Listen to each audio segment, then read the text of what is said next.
This call is now being recorded.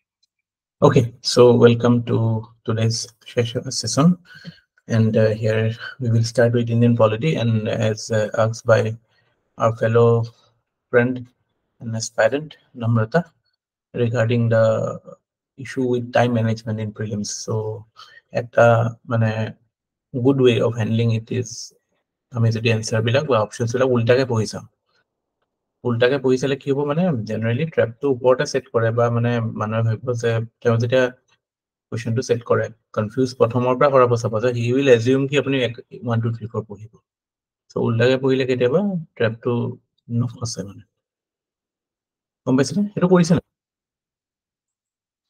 উল্টাকে মানে কেনেকে কৈছে উল্টাকে তো ডি সি বি এ এনেকে পঢ়িব অপচন কিটা যদি স্টেটমেন্ট দীঘল দীঘল আছে স্টেটমেন্ট টাইপ দুটা থাকে এটাটো পিওৰলি স্টেটমেন্ট বোলে হোৱাট ইজ দিস চাৰিটা স্টেটমেন্ট দিলে সে suppose define rule of law তো চাৰিটা স্টেটমেন্ট দিলে যে rule of law is principle of natural justice but rule of law means lack of arbitrariness rule of law means the rule of democracy rule of law means we have to abide by the constitution so এইকেইটা statement এটা দি দিয়ে তেতিয়া তেনেকুৱা question বিলাক তো পাইছে চাগে ন পাইছো স্যাৰ সেনেকুৱা কি কৰিব উল্টাকে যাব গো ফ্ৰম দি মানে তেনেকুৱা ফসাবলে মানে এনেকুৱাকে চাই যে আপোনাৰ ব্ৰেইনটো কেনেকে মানে মই যদি দিও পৰীক্ষাত সেট কৰোঁ মই ভাবিম যে ওকে প্ৰথমতেটো ইজি মানে এটা এনেকুৱা টাইপ লাইন অফ থটলে লৈ যাওঁ বা এনেকুৱা টাইপ কোৱা এটালে লৈ যাওঁ যে ওকে 2 নম্বৰ 3 নম্বৰ হয়তো গণ্ডগোলটো ফসাম কিন্তু আপুনি যদি উল্টাকে কৰে তেতিয়া মানে you can actually avoid that trap time to কম কেতিয়াবা লাগিছে মাইন্ড মেন্টাল হেৰিটো বেলেগ হৈ যায় এপ্ৰচটো এটো ট্ৰাই কৰি চাব লাগিব স্যাৰ ট্ৰাই কৰা নাছিলো আজিলৈকে কৰিব মানে বি ইনোভেটিভ উইথ এইবিলাক বস্তু লৈ ইনোভেট কৰিব কিন্তু এইবিলাকত নাযাব কিন্তু দেই যে কোনোবাই ক'ব যে প্ৰত্যেকটো কোৱেশ্চন 10 সেকেন্ড চাব 10 সেকেন্ড চাই পেলাই এনেকে হেৰি কৰিব এইবিলাক ঘূৰি চৰি আলটিমেটলি হিউম্যান ইনষ্টিংক্ট ওয়াৰ্কস হা বাঘ এটা যেতিয়া কামুৰিবলৈ আহিছে আপুনি ঘূৰি চাই পেলাই প্ৰিসাইজলি 5 সেকেন্ডত দৌৰিবলৈ যায় নেকি নাযায় ন আপোনাৰ ইনষ্টিংক্টে যেটো কয় হেতুৱে কৰিব ন তো কোৱেশ্চনৰ ক্ষেত্ৰতো হেতুৱে ওয়াৰ্ক কৰে trust your instincts and avoid the traps as much as possible অদৰকাৰী বস্তু নপঢ়িব কেতিয়াবা দেখিব অপচনত যে 1 2 and 3 2 and 3 তাৰপৰা 1 and 2 তাৰপৰা 1 and 3 এনেকে আছে আপুনি সাপোজ এটো এলিমিনেট কৰিছে যে 1 and 3 টো নহয় এটা আপুনি দেখিছে 2 টো শুদ্ধই হয় তো 2 টো এনে পঢ়ি সময় নষ্ট কৰিব দৰকাৰ নাই তেনেকুৱা 2 টো পঢ়ে নেকি এনেকুৱা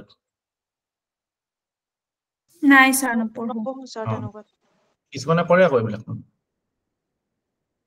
তো এনেকুৱা টাইপ মানে স্মাৰ্টনেস আহে মানে মই পাৰ্সোনালি কেতিয়াও অসুবিধা পোৱা নাছিলো এইবিলাক হেৰি কাৰণ এইবিলাক লৈ পেলাই এগেইন স্পীডটো মেটাৰ কৰে আৰু being smart with your choices is very important easier questions বিলাক মানে এৰিব নালাগে য'ত টাইম দিব লাগে গুল্লা কৰি থব গুল এটা কৰি থব যেটো কোৱেশ্চনত অকমান টাইম ইনভেস্ট কৰিব লাগে আকৌ ৰিভিউ কৰিব কোৱেশ্চনটোত আপুনি কিমান কনসেন্ট্ৰেশনত পঢ়িছে উইথ অল ইউৰ মানে ৰিসোৰ্সেস আপোনাৰ যেটো স্কিল আছে হোৱাটএভাৰ ইউ হেভ হেতু দি পেলাই আপুনি পুৰা ফুললি ফোকাস হৈ যেতিয়া পঢ়িব তেতিয়া যিমানখিনি টাইম লাগে হেতুৱে লাগিব হেতুত কোনো এংসিয়াস হ'বলৈ দৰকাৰ নাই মোৰ বেছি সময় নেচাৰেল কথা কাবাৰ জলদি হ'ব কাবাৰ দেৰিকে হ'ব সবৰেটো একে আইকিউ বা একে ইকিউ নাথাকে ন হেতুটো আৰু পসিবল নহয় so of course there will be differences ইয়াত কোনো সেট স্ট্যান্ডাৰ্ড নাই আছে হেতু কাৰণে 2 আৱাৰ্স দিয়ে ন কাবাৰটো 1.5 আৱাৰ্সটো হৈ যায়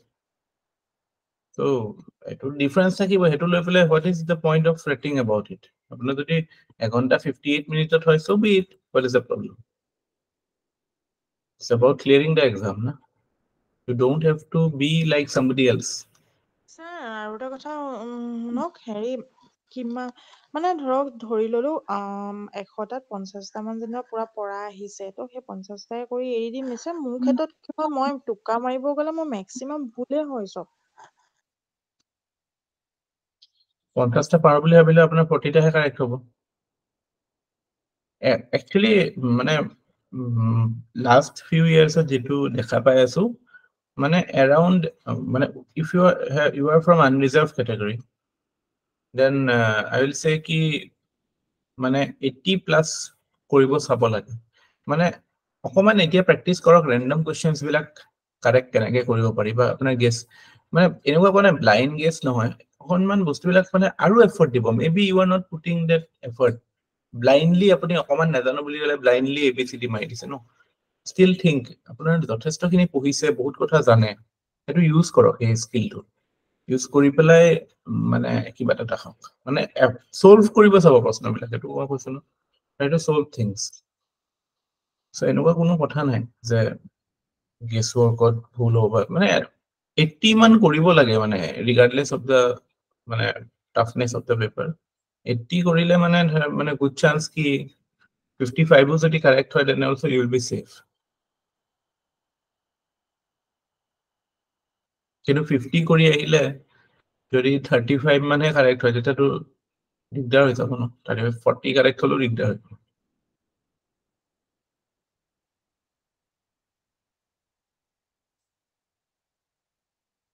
গম পাইছেনে? এইবিলাক মানে কোনো সেট হেৰি নাই চবৰে। মই একচুৱেলি দুইটা টাইপত পাছ কৰি পাইছো UPSC-ত। মানে একদম প্ৰিচাইজলি কৰিছিলো একবাৰ, চাওঁ কেনেকুৱা হয় বুলি একদম ৰিস্ক লৈ। আই থিংক আই ডিড হাৰ্ডলি 71টা কৰিছিলো মই একবাৰ। তাৰপিছত গম পালো এইটো বহুত ৰিস্কি আছিল, কাৰণ মোৰ কাৰেক্ট হৈছিলে 71ৰ ভিতৰত 59টা কাৰেক্ট হৈছিলে। But it was A very risky strategy. তাৰপিছত মই মানে জেনেৰেলি 84 85 এনেকুৱা, তাতকে বেছি নাচাওঁ। কাৰণ ফৰেষ্ট কাট অফ ক্লিয়াৰ কৰাৰ কথা নাথাকে, মইতো ফৰেষ্ট চাৰ্ভিচ নিদিওঁৱে। ফৰেষ্ট চাৰ্ভিচ দিলেতো আৰু লাগে, বাট ইয়াততো এইটো কথা নাহে। No rewards for getting 200 out of 200, you need 110 100 plus হ'লে ভাল আৰু 110। Are you okay? নম্ৰতা গম পাইছেনে কি কৰিব লাগিব? Yes, sir, বুজিছো। কি কৰিব নালাগে সেইটো গম পাইছেনে? পাইছো, sir. কি কৰিব নালাগে? Sir, মানে একদম কাটা কাটি এটেম্প্ট কৰিব নালাগে, মানে ইমানটাহে কাৰেক্ট কৰি আহিম তেনেকে নহয় স্যাৰ। এটলিষ্ট 84 85টা এটেম্প্ট কৰিব লাগিব। সেইটোতো কৰিব লাগিব, তাতকে ইম্পৰ্টেণ্ট কথা পেনিক কৰিব নালাগে। Okay sir.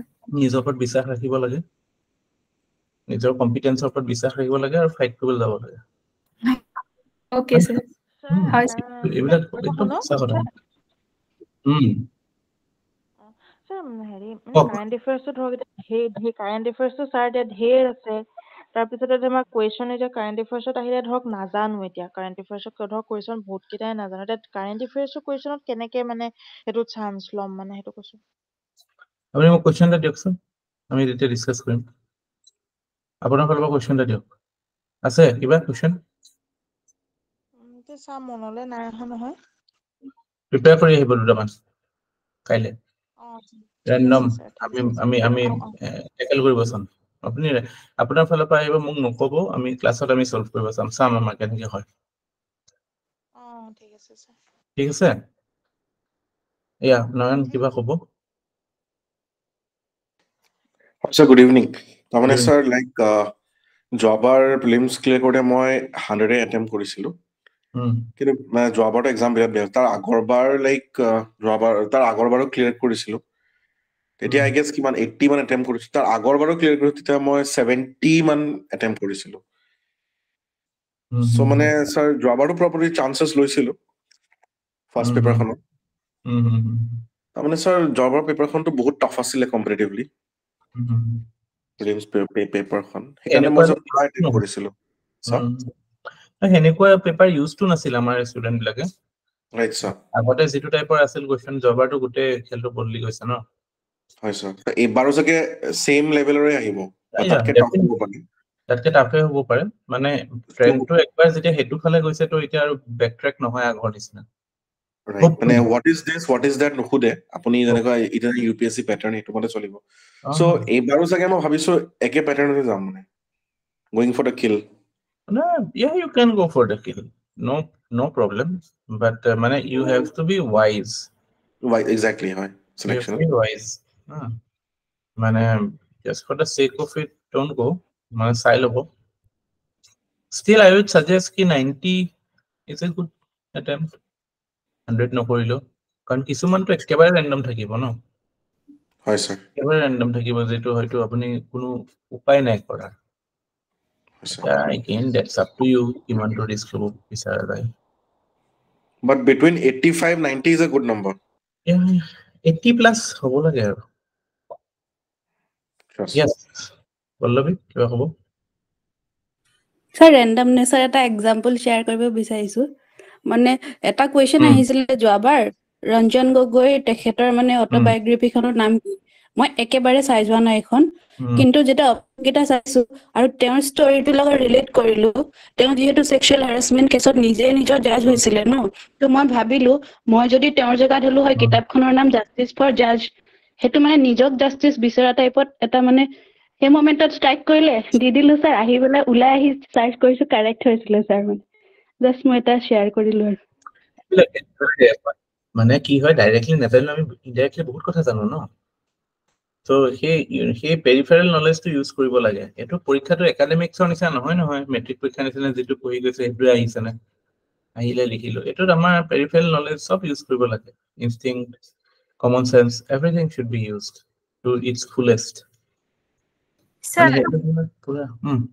Sir, Ranjan Gogoi case to principle of natural justice to follow নহলে হেতু কাৰণে ক্ৰিটিসাইজ কৰে এতিয়াও হেতু quota you cannot be judged in your own case হেতু হবই নোৱাৰে sir এতিয়া এখন আপুনি কিতাপখন দেখালে হ'ব এতিয়া থিওৰিটিক থিওৰি এটা কি কৰিব কওকচোন এটা blatantly মানে wrong how that thing was handled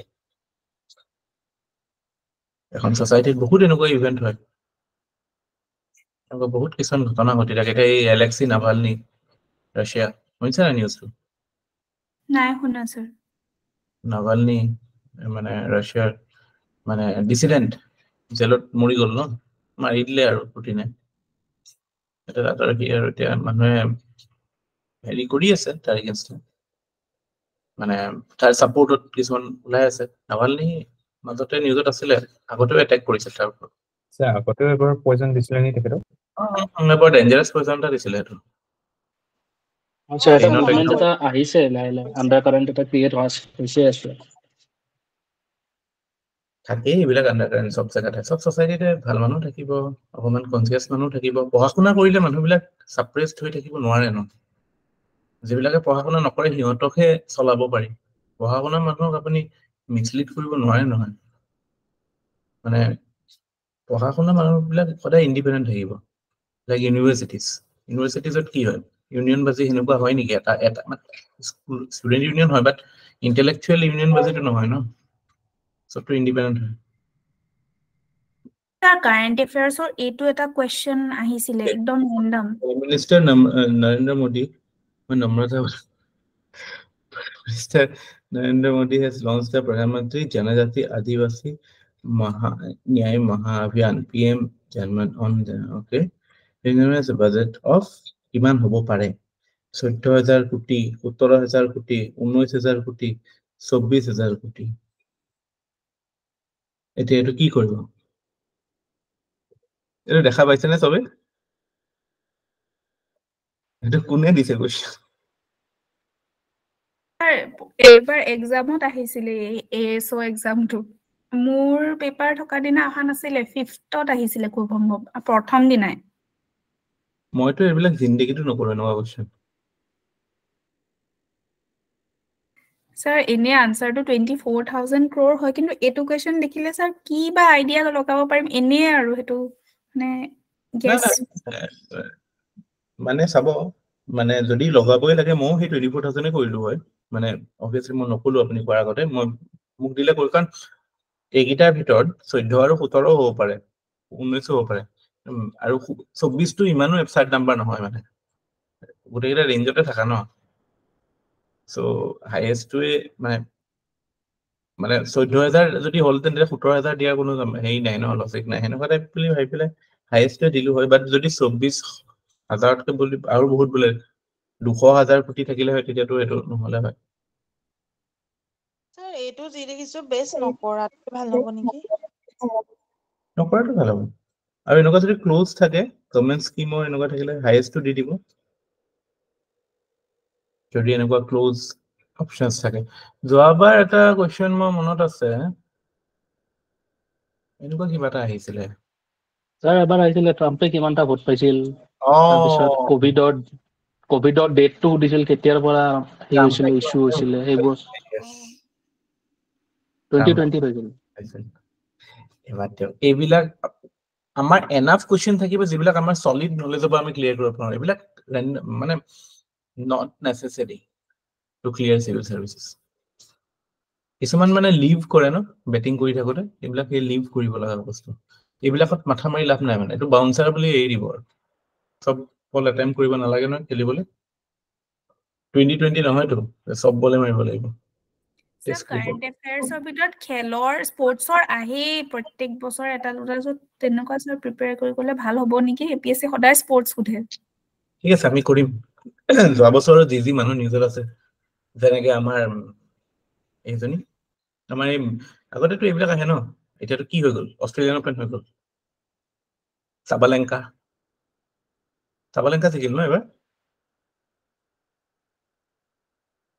কোনে জিকিলে অষ্ট্ৰেলিয়ান ওপেন চাবালেংকা জিকিছে নাচাই নেকি খেল চেল আপোনালোকে ইণ্টাৰেষ্টেডো নহয় ন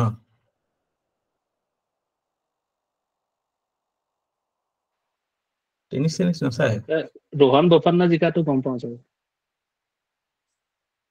কি যে হ'ব ৰোহন বোপান্নাৰ পাৰ্টনাৰটো কোন আছিলে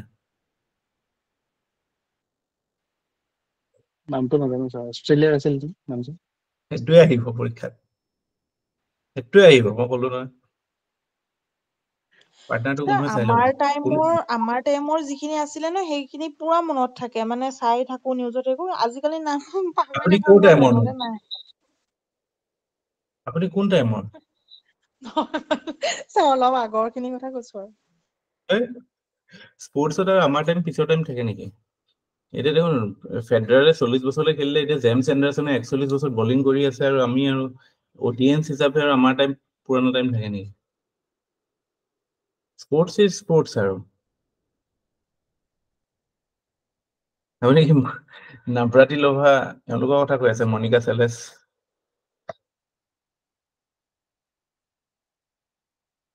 Okay, let's start.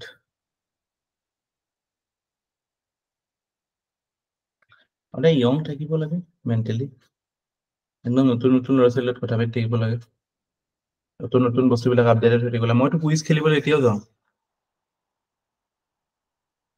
কুইজ খেলিবলৈ এতিয়াও এগাৰলি যাওঁ আছে মোৰ পাৰ্টনাৰ আপুনিতো মহাৰণাবৰ লগত খেলিছিল নহয় জানো নহয় মহাৰণৰ লগত খেলা নাই সিহঁতৰ একচুৱেলি সিহঁতি কলেজত আহোঁতে ইয়াত ইউনিভাৰ্চিটি আছিলে আমাৰ আছে বেলেগ উপকূল বুলি আছে আমাৰ তেজপুৰ ইউনিভাৰ্চিটিৰ আগতে হেৰি আছিলে ডেপুটি ৰেজিষ্ট্ৰাৰ আছিলে এতিয়া প্ৰচালিত আছে তাৰপিছত আৰু এটা য়ংষ্টাৰ এটা লওঁ আৰু য়ং মেন এটা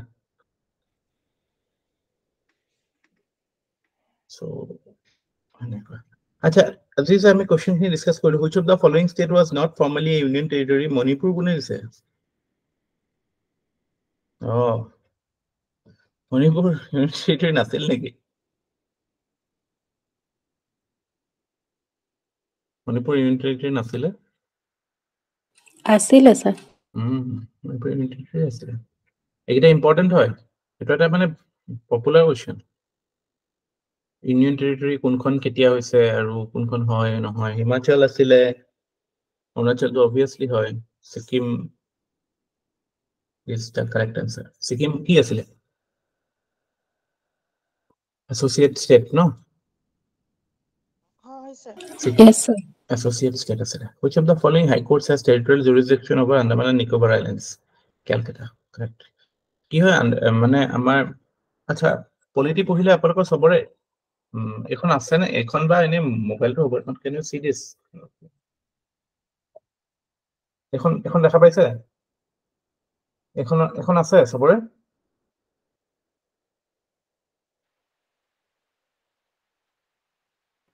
Yes, sir. বেয়া এখন মোবাইলত হেৰি কৰিলে হ'ল মোবাইলত কি হয় অপেন কৰিলে সেই নেটটো অন থাকিলে এডবিলাক আহি থাকে মই সেইটো কাৰণে বৰ অশান্তি পাওঁ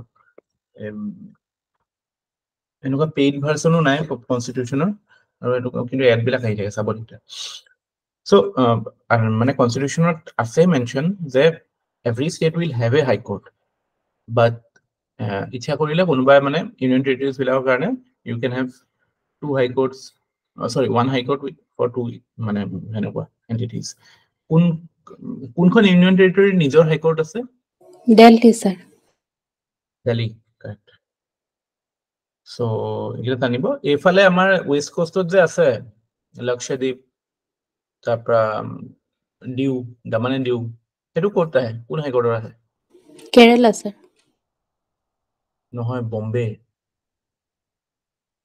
if I am not wrong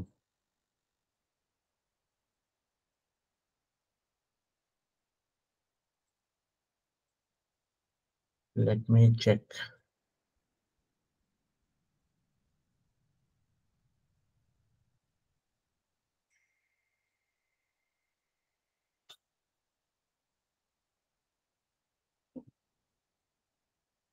sir লক্ষদ্বীপটো কেৰালাত আহে Lakshadweep, Kerala, sir. Daman and Diu হেৰিয়ত আহে Daman and Diu is Gujarat, sir. ন বম্বেত কোনটো আহে Goa to second নিজৰ high court আছে, sir. বম্বেৰো আছিলে ক'ৰবাত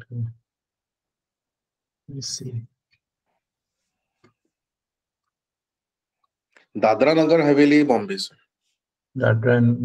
আজিকালিতো সেইটো দাদৰা নগৰ হাৱেলিটো নাইয়ে Nice, sir. Nice, sir. তেতিয়াহ'লে Latest to, sir. Lakshadweep comes under Kerala. এই লিষ্টটো আছে নে ক'ৰবাত let me check আছিলে ক'ৰবাত মোৰ তাতে আছিলে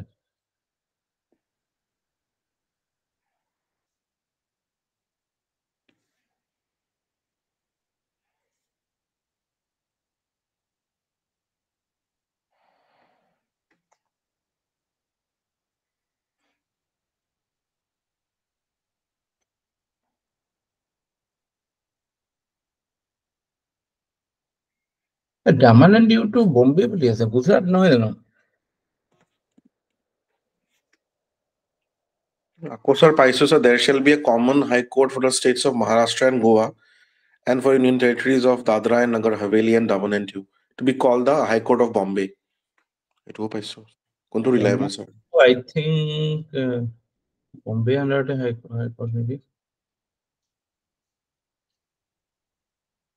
এইটো কাৰণে সব বেয়া জানে স্যাৰ গুগলত এইবিলাক কাৰণে too many information কোনটো ৰিলায়েবল এই বম্বে হাইকোৰ্টৰ ৱেবছাইটত চালে হ'ল ওকে মই তেনেকে স্যাৰ লক্ষ্মীকান্তৰ 6th এডিশন খনতো Maharashtra Goa Dadra and Nagar Haveli and Daman and Diu Bombay হাইকোৰ্টে আছে স্যাৰ আচ্ছা দাদৰা আৰু দামান এণ্ড ডিউ হেৰিয়তে বম্বে ঠিক আছে ওকে এইবিলাক কুৱেশ্যন আহে নেক্সট কুৱেশ্যন সকলোৱে দিছে 2 only right to property an aggrieved person cannot directly move the Supreme Court under 32 for its enforcement but to High Court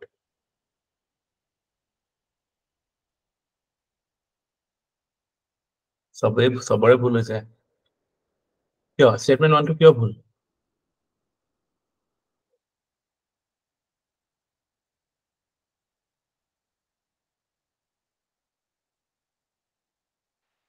statement 1 টো কিয় ভুল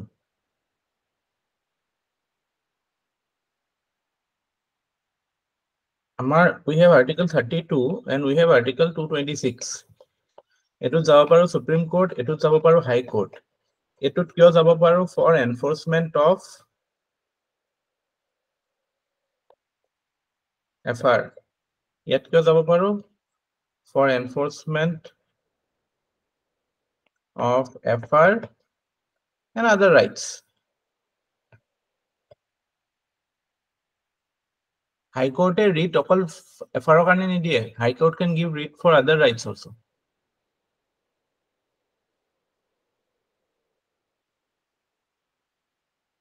গম পাইছে না কথাটো 226 খুলক what does 226 say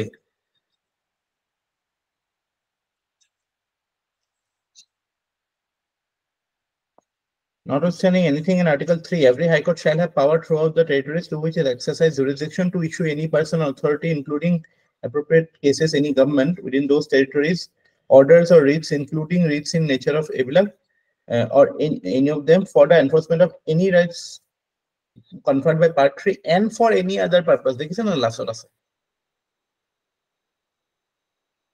Yet okol Part 3 rights khiniye nohoy.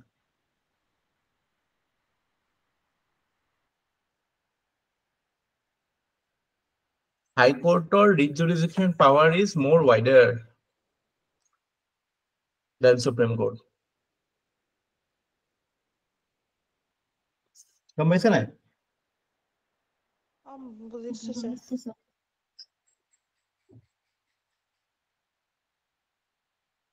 দুইটাই অকল ফান্ডামেন্টাল রাইট এনফোর্স নকৰে তো সুপ্ৰিম কোৰ্টৰ এক্সক্লুসিভ পাৱাৰ 32 ইউজ হয় অকল এফআৰ এনফোৰ্সমেন্টৰ কাৰণে বাট হাই কোৰ্টৰ অকল এফআৰ নহয় এফআৰ প্লাস আদাৰ ৰাইটস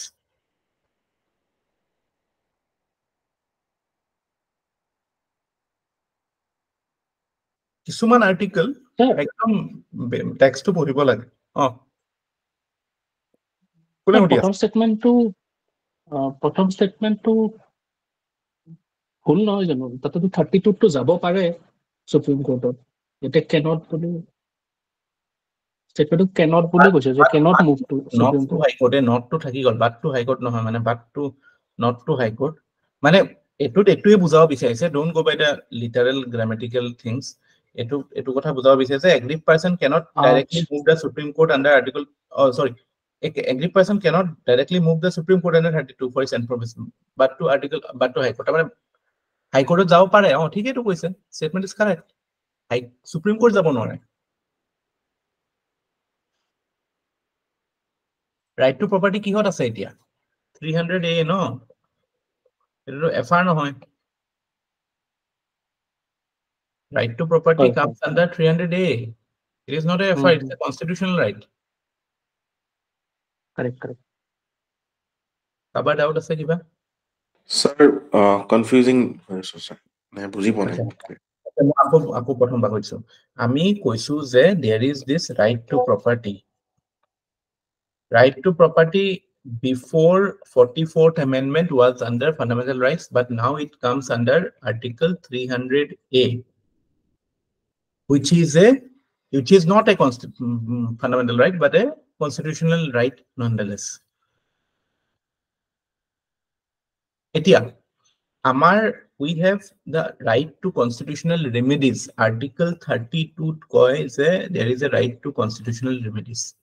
Article 226 যিটো হয় Hetuk right to constitutional remedies বুলি নকয় কয় যে এটো this is the power of high court to issue certain writs এতিয়া এই দুটাৰ মাজত কিছুমান ডিফাৰেন্স আছে বেসিক ডিফাৰেন্স আছে আৰু সিমিলাৰিটিজও আছে সিমিলাৰিটিজ কি যে এজন aggrieved person he can if he wants to go for enforcement of his fundamental right then he can go to Supreme Court under Article 32 and to High Court under Article 226 but যেহেতু property to fundamental right নহয় তাৰ মানে he cannot exercise this route but my question is can he exercise this route the answer is yes why because 226 সতে এটো provision আছে যে High Court writ issue কৰিব পাৰে under 226 for enforcement of not only fundamental rights but also other rights. So as an aggrieved person for enforcement of his right to property can approach High Court. বুজি পাইছে কথাটো এতিয়া yes sir coat confusion লাগিছে confusion coat লাগিছিল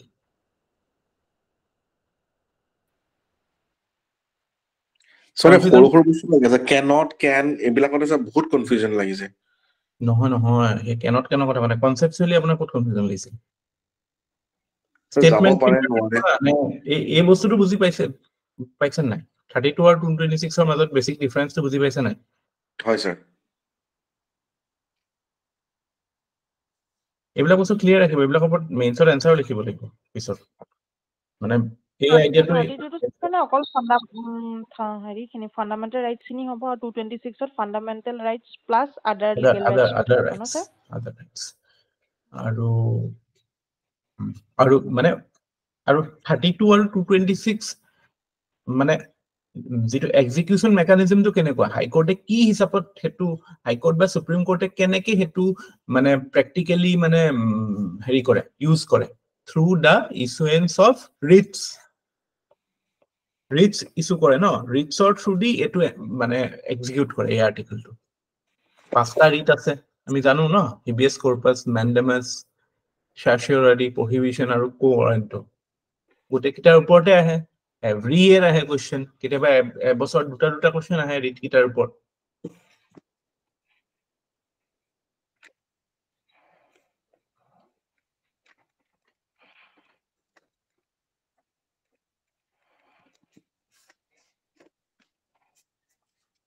সকলো এইটো question লৈ পেলাই ক্লিয়াৰ নে এতিয়া? Clear sir. এনেকুৱাবিলাক প্লিজ ভুল নকৰিব দেই পৰীক্ষাত, অকণমান মনোযোগ দিব বস্তুটো। এইটোৱে আপোনাৰ কনচেপচুৱেল মানে শ্বৰ্টকামিংছ বা কিবা যদি হেজিনেছ আছে সেইবিলাক এক্সপ্লইট কৰি দিব এইবিলাক কুৱেশ্যনে। Next, consider the following statements. When state acquires the property of a minority educational institution, do you remember when state acquires the land held by a person under his cultivation and the land is within statutory ceiling limits? Which of the given above provide the guaranteed right to compensation in case of acquisition or requisition of private property? Is a guaranteed right to compensation. What does it mean? A question to আমি এটা phrase পাইছো, guaranteed right to compensation. What does it mean?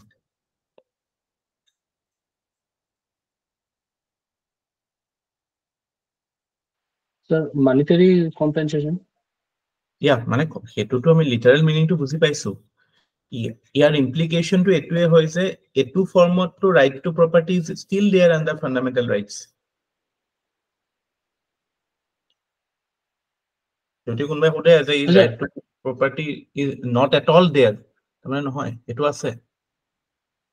Right to property আগতে যিটো মানে আপোনালোকে এইটো বুজি পায় নাই যে ৰাইট টু প্ৰপাৰ্টি যে উঠি গ'ল, আগতে যেতিয়া ৰাইট টু প্ৰপাৰ্টি আছিল তেতিয়া কি চৰকাৰে আপোনাৰ প্ৰপাৰ্টি ল'বই নোৱাৰে নেকি? এনেকুৱা কথা নহয়। ৰাইট টু প্ৰপাৰ্টি থকা অৰ্থটো এইটোৱে আছিল যে there was a guaranteed right to compensation. এতিয়া কোনো গ্যাৰান্টিড ৰাইট নাই। এতিয়া যদি আমাৰ পৰা প্ৰপাৰ্টি লৈও যায়, আমাৰ ঘৰ চৰ লৈও যায়, মাটি চাটি কিবা চৰকাৰৰ কামত লৈও যায়, তাতে আপুনি যে কম্পেনচেশ্যন পাব সেইটোৰ কোনো গ্যাৰান্টিড ৰাইট নাই। এটলিষ্ট ফাণ্ডামেণ্টেল ৰাইটটো নহয়, সেইটো কনষ্টিটিউচনেল ৰাইট হয় বাট ফাণ্ডামেণ্টেল ৰাইট নহয়।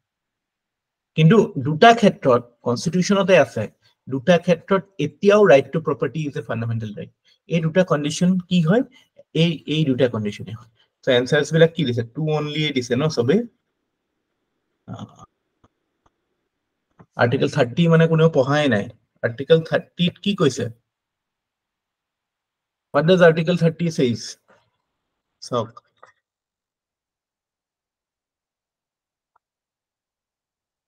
এইকেইটা আৰ্টিকেল আমাৰ ইগনোৰ্ড আৰ্টিকেল। মই সেইকাৰণে ডেলিবাৰেটলি এইখিনি আৰ্টিকেল এনেকে বস্তুটো মানে কাণ চোৱাব চেষ্টা কৰিছো আপোনালোকক, কাৰণ মই পঢ়িব দিলেও আপোনালোকে নপঢ়িব এইবিলাক আৰ্টিকেল কেতিয়াও। 14, 15, 21 এইবিলাকতে চেছ হৈ যায় আপোনালোকৰ fundamental right. Is as a right of minorities to establish and administer educational institutions. তাতে এইটো দেখিছে, in making any law providing for compulsory acquisition of any property of an education institution established and administered by a minority referred to in clause 1, the state shall ensure that the amount fixed or determined under such law for acquisition of such property is as would not restrict or abrogate the right guaranteed under that clause. That is the basic thing. That is the idea behind this statement. That Zetia, you have the minorities, whether based on religion or language, shall have the right to establish and administer many educational institutions of their choice. It also implies that while exercising that choice, if you are acquiring any property or if state is trying to acquire any property where compulsory acquisition কথা আহে তেতিয়াহলে state will ensure that amount fixed or determined under law for acquisition of such property will guarantee the right to property of that. মানে they will have a guaranteed right to compensation, possibly at market rate. আৰু second to কৈছে 31A 31A to দেখা পাইছে নে কেতিয়াবা দেখিছে নাই compulsory acquisition of property সেইটো গলে saving of laws for acquisition of estates মানে landed property ইয়াতে যেটো আছে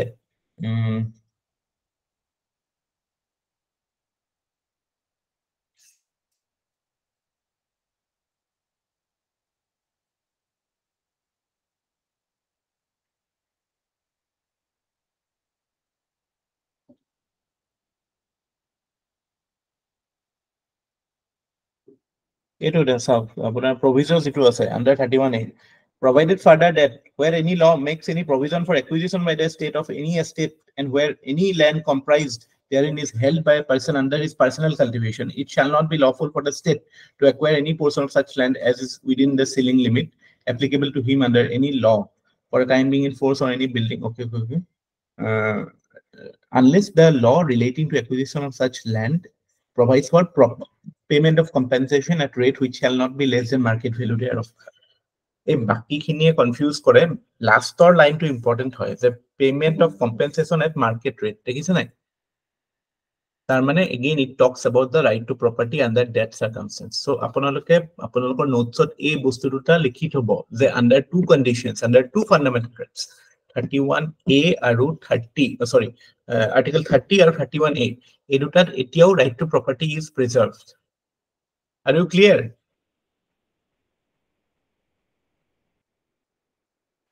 Yes, sir. Yes, sir. Third, again, a very common area of questioning. Governor, pune ki dise answer to? B only dise. Two only dise. Two only dise. Ba, hoise dekhon. Janai dekhon apnalage. 6th schedule, 5th schedule pohise bana na? Governor of a concern. কৈ দিয়কচোন ওপৰটো আনসাৰটো এবাৰ কৈ দিয়ক ও আনসাৰটো কোনটো option হ'ব কোনটো হ'ব তেতিয়ালে আলোচনাটো কৰিলো যে এটা আলোচনাটোৰ সাৰমৰ্মটো উলাই কক আপুনি কোনটো হ'ব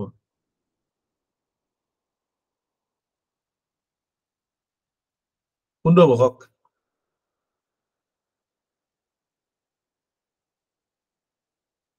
দুইটাই হ'ব কাৰেক্ট both দুইটাই হ'ব মানে হেতুৱে কোৱেশ্চনটো হেতুৱে সুধিছে যে এই দুটা কন্ডিশনৰ কোনটো কন্ডিশনত right to property is protected. The answer is both. এই দুটা কন্ডিশন right to property এতিয়াও protected আছে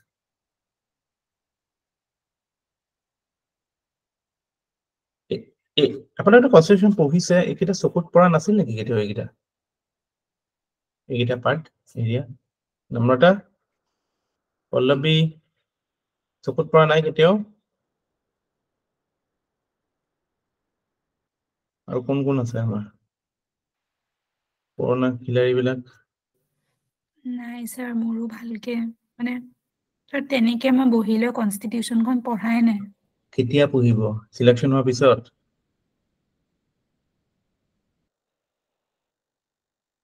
থাৰ্ড কথা actually constitution properly koribole at least মানে 70-80 hours লাগে ভালকে দখল আহিবলে প্ৰিলিমছ মেইনছ মিলাই পেলাই আমি কৰি লম যিখিনি ইম্পৰ্টেন্ট হেৰি আছে এটা কথা হয় কি মনত নাথাকে বস্তুটা ৰিভাইজ কৰি থাকিব লাগে কিন্তু কোৱেশ্চনটো মানে বস্তুটো যদি জানা যায় ন কনস্টিটিউশনৰ এটো ভাল অপচন দেখিলে ভুল নহয় The next question, governor of a concerned state with scheduled areas and scheduled tribes are empowered to increase or decrease the area of scheduled areas. Is it correct? Is it correct? The president or President or yes. Very good. It is article of the constitution.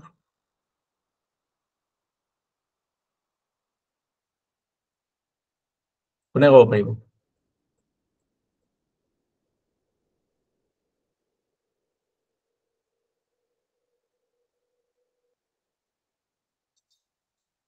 কোনটোত থাকে এইটো?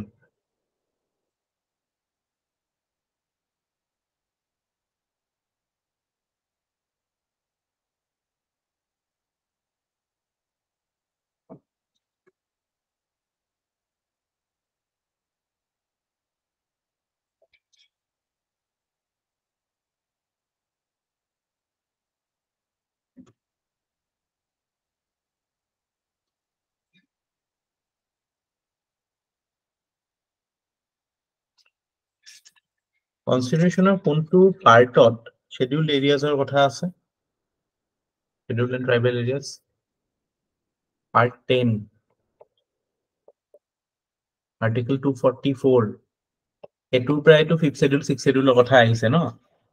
244 administration of scheduled and tribal areas কথা আহিছে. Provision of 5th schedule shall apply to administration and control of scheduled areas and scheduled tribes in any states other than Tamimi, Tripura, Assam, Meghalaya, Mizoram.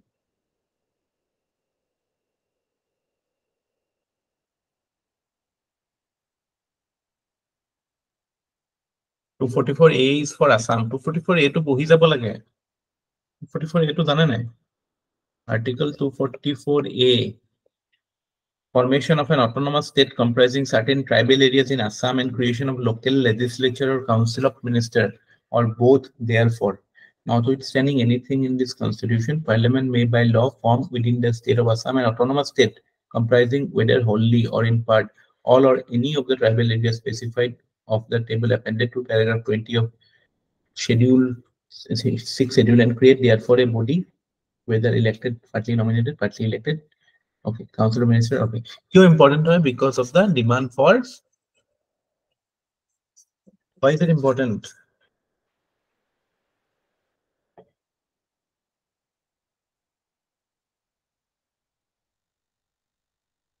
It is news writing. 244A to kune ane news. Rahul Gandhi anisile niki? Are Borderland. Oh, acha. Borderland demand to etue thake no? Borderland demand etue thake no? Borderland demand because a 244A reference at paper jetia ahe mane that thing comes into use. So A to important hoy scheduled areas to part 5 ate mention ase the president will declare, not the governor. Governor report dibo. Governor will submit a report to the president regarding administration of such areas, and so that is how it is. Okay. Any confusion? I mean details of them 5th schedule 6th schedule difference ki hoy ebilak ekbar cancel it homo kologo.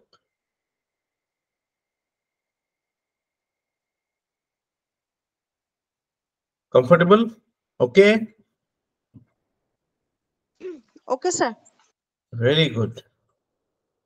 Regarding right to constitutional remedies, again, polity pohi aso, our answer is very democratic.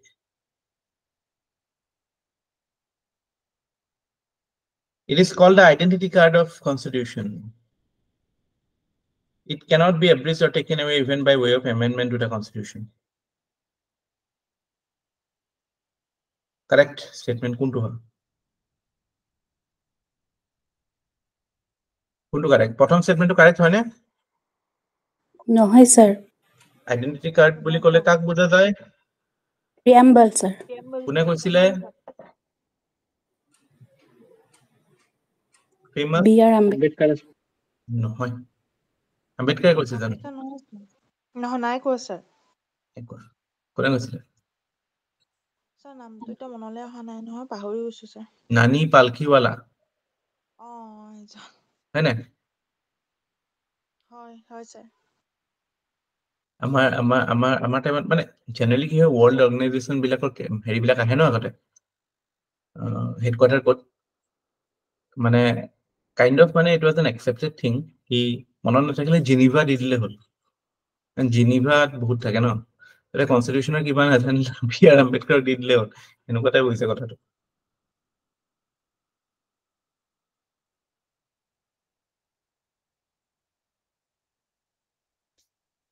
Constitution, যেটো Article 32 এটুক BR Ambedkar কি বুলি কৈছিল?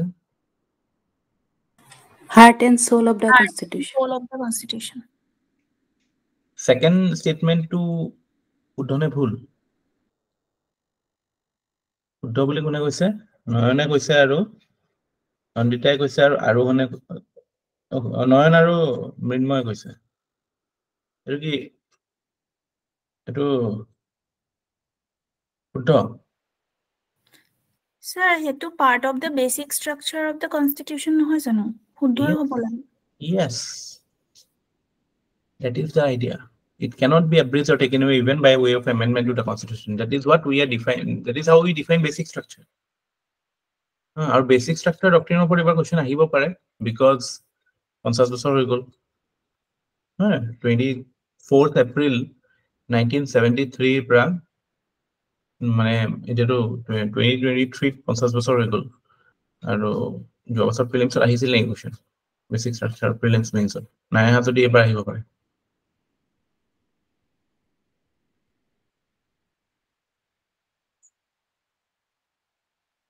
ঠিক আছে, তাৰপিছত that's it না আৰু কোৱেশ্চন নাই। স্যাৰ মোৰ হেদিনা কোৱেশ্চন এটা থাকি গ'ল কি আমি যে হেৰি জুৱেলাৰী বিলাক যে ৰাখো যে বেংকত সেইবিলাকৰ পৰা যে আমাক ইন্টাৰেষ্ট দিয়ে মানে আমাৰ ধৰক জুৱেলাৰী বিলাক মানে ৰিং হওক বা যেনেকুৱা যিবোৰ বস্তু আমাৰ থাকে সেইবিলাক তাতে ৰাখিলে মানে সেইটোৰ পৰা কি ইন্টাৰেষ্ট মানে কেনেকে পাওঁ সেইটো মই মানে বুজি নাপালো স্যাৰ। জুৱেলাৰীৰ ওপৰত আমি ইন্টাৰেষ্ট কেনেকে পাম? আমাৰ যে স্যাৰ যিবোৰ মানে জুৱেলাৰী ঘৰৰ মানে হাউচহোল্ড জুৱেলাৰী বিলাক যে আমি ৰাখো এটাটো মনিটাইজেশ্যন স্কিম আছে সেইটোৰ আন্ডাৰত এটা হাফ ইয়াৰলি আৰু ইয়াৰলি এটা ইন্টাৰেষ্ট দিয়ে বেংকে।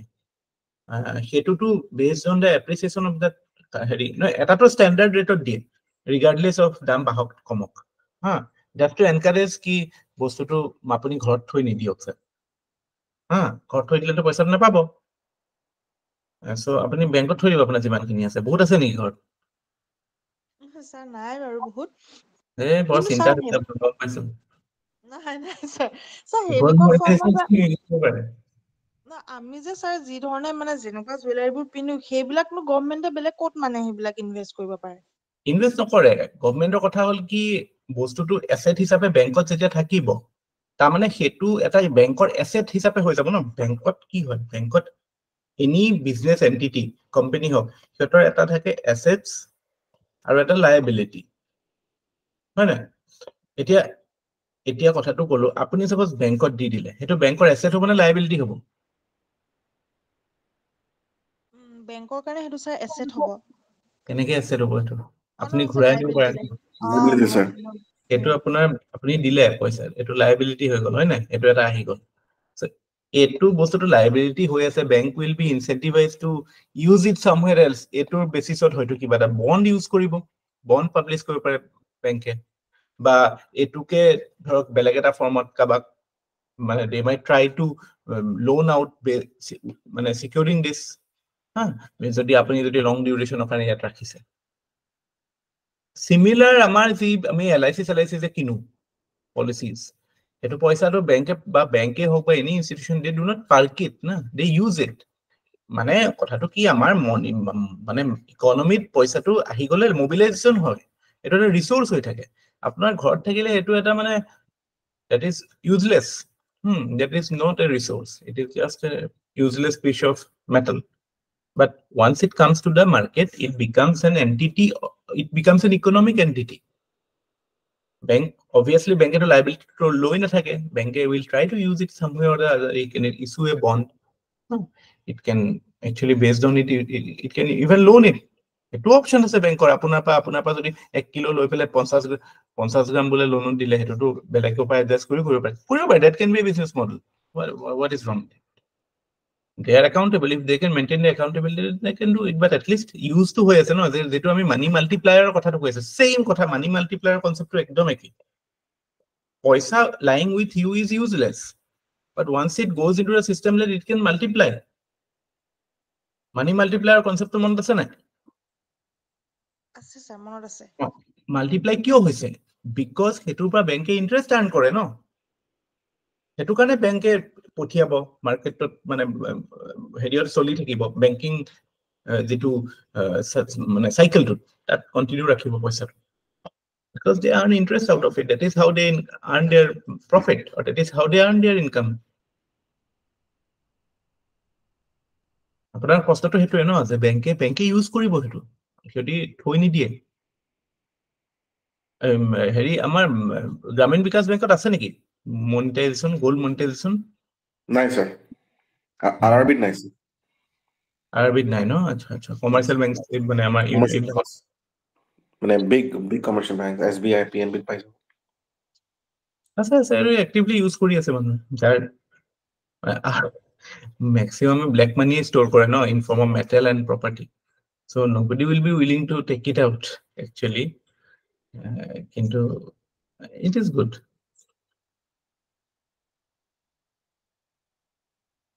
আচ্ছা লকাৰত যে থয় লকাৰত থলে তেতিয়া কিবা ইন্টাৰেষ্ট পায় নেকি নাপায় নেকি ন লকাৰত থলে বেংক লকাৰত নাপায় স্যাৰ ইন্টাৰেস্ট নাপায় উল্টা আপুনি দিবই লাগিব বছৰি ফিজ লাগিব লকাৰত থোৱা সেইটোতো কাইন্ড অফ আইডিয়াল আছে কিন্তু এইটোত থলে কিন্তু বেটাৰ স্যার মানে এই স্কিমটোত থলেহে মানে পাব ন yes yes আপুনি লকাৰত থলে নাপাব লকাৰটো দিবহে লাগে কিবা এটা থব পাৰে লকাৰত থোৱাতকে তাতে থব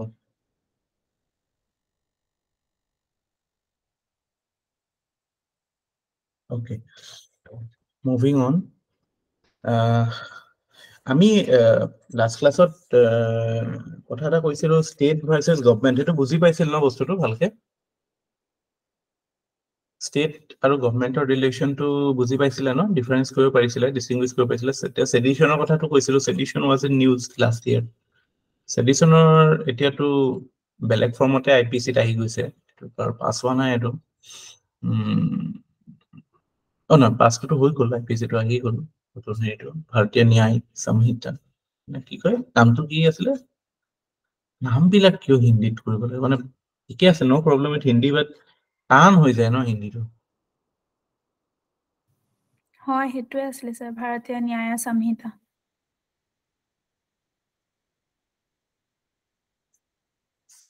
okay so polity again questions can be of two types one which is purely মানে kind of factually oriented facts থাকে মানে আপুনি কিছুমান facts clearly জানিব লাগিব আৰু নেজানিলেও সেই কনটেক্সটত কিবাকে পেলাই আৰু কিছুমান পিউৰলি কনসেপচুৱেল মানে বস্তুটো কনসেপ্টটো বুজি পাব লাগিব যেনেকৈ এতিয়া এই আৰ্টিকেল 226 আৰু 32 ৰ মাজত কনসেপ্টটো যদি ডিফাৰেন্সটো আপুনি ক্লিয়াৰলি বুজি পোৱা নাই কিয় দুইটা বেলেগ হয় হা তেতিয়া হলে কিন্তু কনফিউজ হ'ব সেইটো ফ্যাক্টস মনত ৰাখি লাভ নাই সো এটা কমন এৰিয়া যৰ পৰা কোৱেশ্চন আহে যে আমাৰ যেটো মানে হিষ্টৰিকেল ব্যাকগ্ৰাউন্ড আৰু মেকিং অফ দ্য কনস্টিটিউশন লক্ষ্মীকান্তৰ হেকিটা প্ৰথম চেপ্টাৰ হয় আৰু তাৰ পৰা কোৱেশ্চনস আহে আমি just will try to just glance over those things in a very brief manner ইমান বেছি ডিটেইলছত দৰকাৰ নাই পৰীক্ষাৰ একদম যিবিলাক repeated themes আহে এইবিলাক চাম so the journey starts from the advent of British rule in fact in this area is also important for your modern Indian history I will suggest you read simultaneously with modern Indian history তাতে যেটো মানে commercial companies বিলাক ইন্ডিয়াত আহাৰ যেটো phase starting from জাহাঙ্গীৰৰ টাইমৰ পৰা প্ৰথমটো তো কোন আছিল প্ৰথম কোম্পানীটো কি আছিল ইন্ডিয়াত who were the first to arrive in India Portuguese year 1498 কোন আছিল ব্ৰিটিছ দিল্লীত শাসন কাৰ আছিল এতিয়া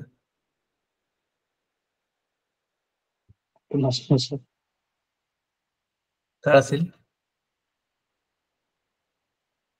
1498 দিল্লীত কাৰ শাসন আছিল স্যাৰ টুগলাক আছিল নেকি 1498 1526 তো ফাৰ্স্ট ব্যাটল অফ পানিপত হৈছিল ইব্ৰাহিম লোডি আৰু বাবৰ তেতিয়াহ'লে 1498 কোন হ'ব তুগলক সে আসলে থাকে দিল্লী সালতানাত একচুয়ালি কোশ্চেনটো ইমান ৰেলেভেন্ট কিয় নহয় বাৰু কওকচোন দিল্লীত কোন ৰুল কৰিছিল সেইটো সময়ত ইমান ৰেলেভেন্ট নহয় পৰ্তুগিজ আহাৰ সময়ত কিয়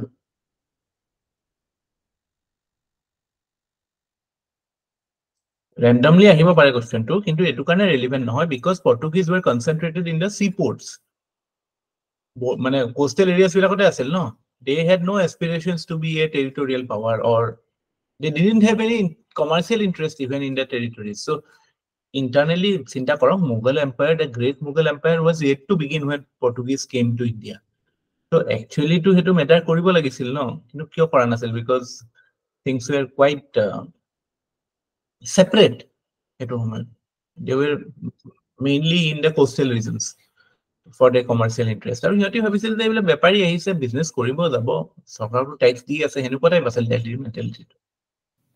Sir, maybe Lodi dynasty asileniki to home. Lodi to Hediot Asilano last Asila 1526. Delhi Sultanate of Zigita Asila slave Khilji Tuglok Sayed Lodi time period to Kiasila. সেইটো হৈ যাব আমি চাম এবিলাক ইন্ডিয়ান হিষ্ট্ৰীত এখিনি অকমান ব্ৰিফলি ৰিভিউ কৰিম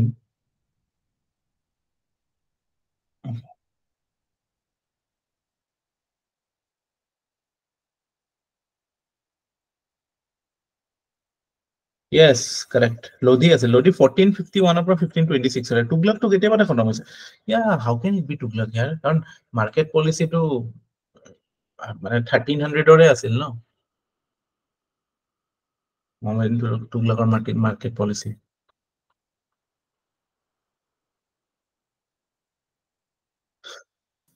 sir medieval একেবাৰে নপঢ়াকে গলো মোহাম্মদ বিন তুগলক আহিছে মোৰ একদম হেৰিও কৰিছে তাতে কি আহিলে মোহাম্মদ তুগলক স্যাৰ মাৰ্কেটৰ ওপৰতে কিবা এটা আহিছিলে হেৰি কি বস্তুৰ ওপৰত কিবা ট্যাক্স লগাইছিলে নে নলগাইছিলে এনেকুৱা টাইপৰ কোৱেশ্চন এটা আহিছিলে ফিশ ডায়মণ্ড আৰু কিবা কিবি এনেকুৱা কি দিলে আনসাৰ স্যাৰ মই নকৰিলো একেজনী মই মেডিয়েভেল একেবাৰে টাচ নকৰকে গৈছিলো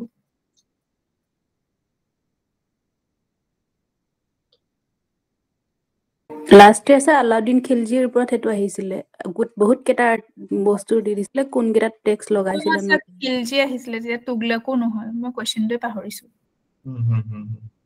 আলাউদ্দিন খিলজি আমি এখিনি সব কৰিম টেনশন নাই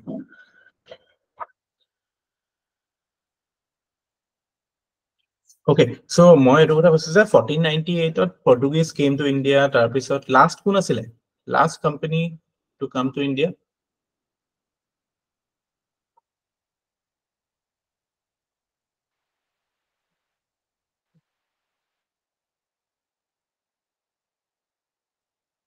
একদম শেষত কোন আহিছিল এইকেইটা জানিব লাগে গোটেইকেইটা মানে গোটেই Portuguese Dutch British French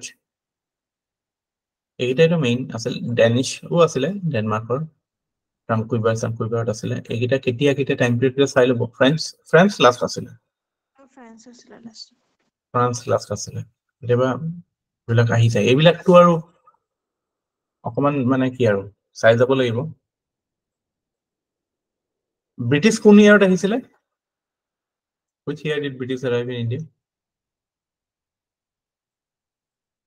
so 1608 1608 এটা ফ্যাক্টৰি সেটআপ কৰিছিল সুৰতত প্ৰথম ফ্যাক্টৰি সেটআপ কৰিছিল 1608 but British came to India in the year পুৰা 1600 এটো মনত ৰাখিবলৈ আটাইতকৈ ইজি হয় যে মানে in the year 1600 যেটো কুইনে কি দিছিলে কিবাখন দিছিল নহয় কি কয় charter of ফেথবি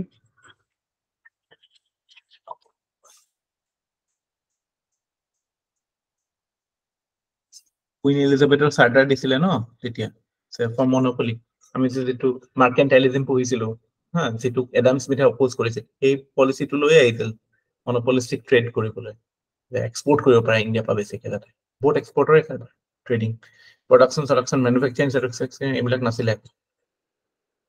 So let us start with historical background.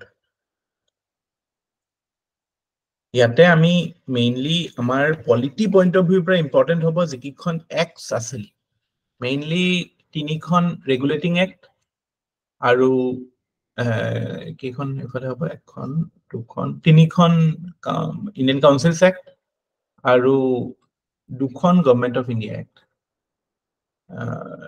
যিখন মানে গভৰ্ণমেণ্ট অফ ইণ্ডিয়া এখন আৰু এখন ইণ্ডিয়ান ইণ্ডিপেণ্ডেন্স।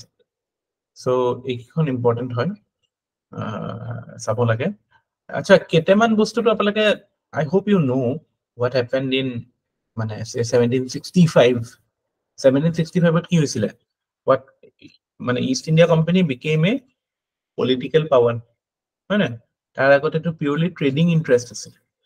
1600ৰ পৰা 1765লৈকে ইষ্ট ইণ্ডিয়া কোম্পানীৰ dominant interest was trade, it was a trading power.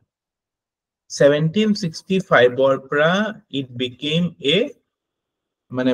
became a trading plus political power. কি হৈছিলে 1765ৰ যিটোৰ কাৰণে it became a political power? The Battle of Buxar 64ত সেইটোৰ কাৰণে কি হৈছিলে? It gained the Diwani rights. Diwani of Bengal. Diwani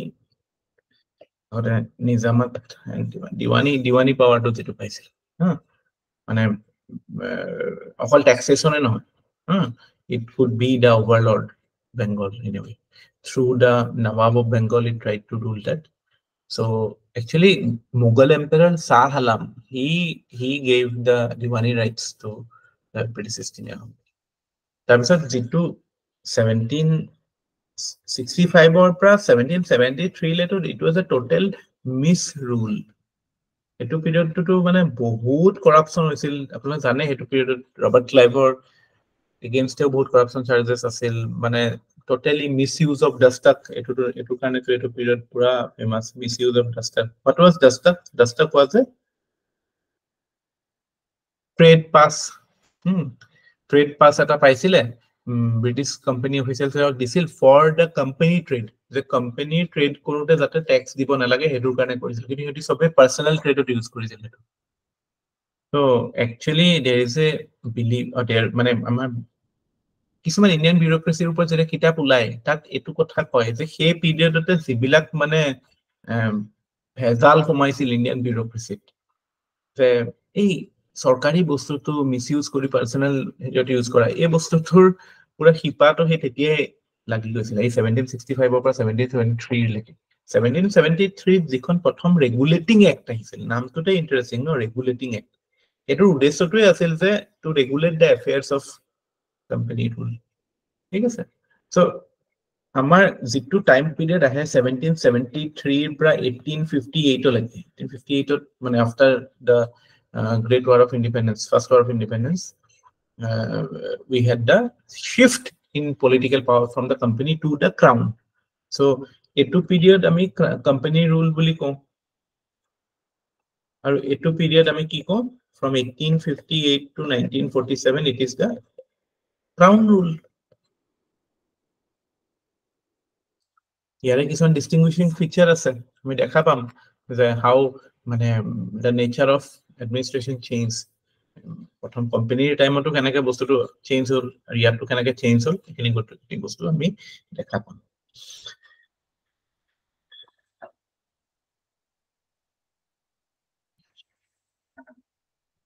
আচ্ছা, এই যিটো আমি এতিয়া প্ৰথম যিটো এৰিয়া মানে আহিব পাৰা, মানে জাষ্ট ব্ৰিফলি চাই যাওঁ। ৰেগুলেটিং এক্ট 1773, ইয়াৰ আটাইতকৈ প্ৰমিনেণ্ট কথা কি?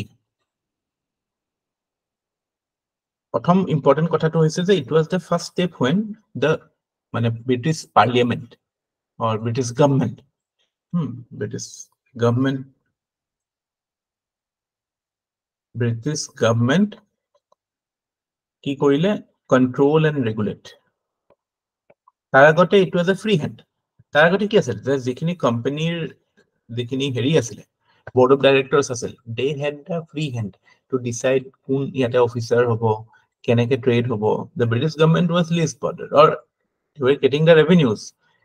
Actually এই parallelly কিছুমান social change, economic change হৈ আছিলে, সেইটোৰ implication আছিলে এইটো, because মই কৈছিলো যে এডাম স্মিথৰ সময় আছিলে. So free market or concept to lahe lahe ahisil. The free market kiyo ahisil because jitu originally jitu principle company nijoke iman dangor economic power hisabe khara koribo parile, hetu principle to basically the principle of monopoly. So monopoly against the British or UK ba baki Europe to there was severe backlash. Why only the company is earning money, we should also be given the opportunity to earn some money. So in a way, মানে ইণ্ডিয়াক আগতে কোম্পানীয়ে লুটি আছিল, বাকী বিলাকোতো লোভিয়া. So they also wanted to loot India. So they created the scenario of free trade. মানে free one-way trade আৰু ইণ্ডিয়াৰ কাৰণেতো একো বেনিফিচিয়েল নাছিলে. So they wanted to take a piece of cake also along with the company. বা কোম্পানীৰ পৰাই অলপ ল'ব বিচাৰিছিল. So সেইটো কাৰণে এই চেঞ্জেছ বিলাক হৈছিল. So সেইটো কনটেক্সট, সেই কনটেক্সট বিলাকো মনত ৰখাটো দৰকাৰী, ইকনমিক কনটেক্সটো. তো কন্ট্ৰল এণ্ড ৰেগুলেটৰ কথা আহিল প্ৰথমবাৰ, আৰু প্ৰথমবাৰৰ বাবে ডাইৰেক্টলি এইটো হোৱা নাছিল. মই কৈছো 1858 ক্ৰাউন ৰুললৈ গ'ল. এতিয়াও 1773 পৰা 1858 লৈকে it was under the east India company only, but it segregated the political and administrative functions from commercial functions. Commercial functions beleke thakibo aru mane political administrative beleke thakibo. So at least they are recognizing the fact that political administrative function is one mane eta pillar of administration of India. Secondly, or thirdly, most important thing, it was the beginning of centralization of power in India. Centralization of power. So etu ami kyo koisu, because the governor of jitu bank and tetia he somoy mane kisuan kotha moi etale koa nai, but I am assuming you people know that British had control in 3 provinces at that time. Ki asile provinces kita mainly main 3ta province ki asile? Bombay, Bengal, Madras. Bengal, Bombay and Madras. তেতিয়ালৈকে বেংগল, বম্বে, মাদ্ৰাজৰ যিজন head আছিল, they were known as governor of Bengal, governor of Bombay, governor of Madras. But এইটো এক্টত কি কৰিলে, governor of Bengal became governor general of Bengal. So সেইটো এটা step of governor general of Bengal hall Warren Hastings. So in a way he was elevated from the other governors. বাকি কিটাতকে তেওঁক ওপৰৰ স্থান দিয়া হল. They were kind of subordinate to it. So that is the way of, like, in a way creating a segregation or putting Calcutta at a superior position. And secondly, it created an executive council along with the governor general. There were 3 other members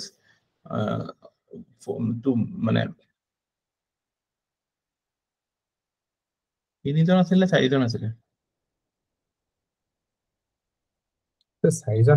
4জন আছিলে, governor general GG plus 4. ঠিক আছে? So it was basically, that is how it was to be created. আৰু এটোৰ significance to এটা গম পাইছে না? Can you see something? আমি যে এতিয়া আমাৰ DPSP ত আছে separation of executive from DPSP to executive আৰু judiciary আছে. তেতিয়া এটো কথা এটোত আছিল executive আৰু legislature was embedded together. So in a way parliamentary democracy beginning to ami yate dekho, the same function of making laws and administering the laws are done by the same body. A parliamentary democracy ro hetu nohoy janu, মানে আমি যদি আমাৰ parliamentary democracy origin to sound, this is the origin, the creation of the executive council. They will have both executive function as well as legislative functions. বুঝি পাইছে না কথাটা? এটা important point হয়। When we say parliamentary democracy, it essentially means that the executive and legislature are together, or you can say there is no separation. And the executive is responsible to the legislature, but executive dominates the legislature. That is why they are sitting on there. So that idea was originally conceived through the idea of the executive council of viceroy. তাৰপিছত আৰু এটা event হৈছিলে important, সেইটো সময়ত কি হৈছিল ক'ব পাৰিব নেকি?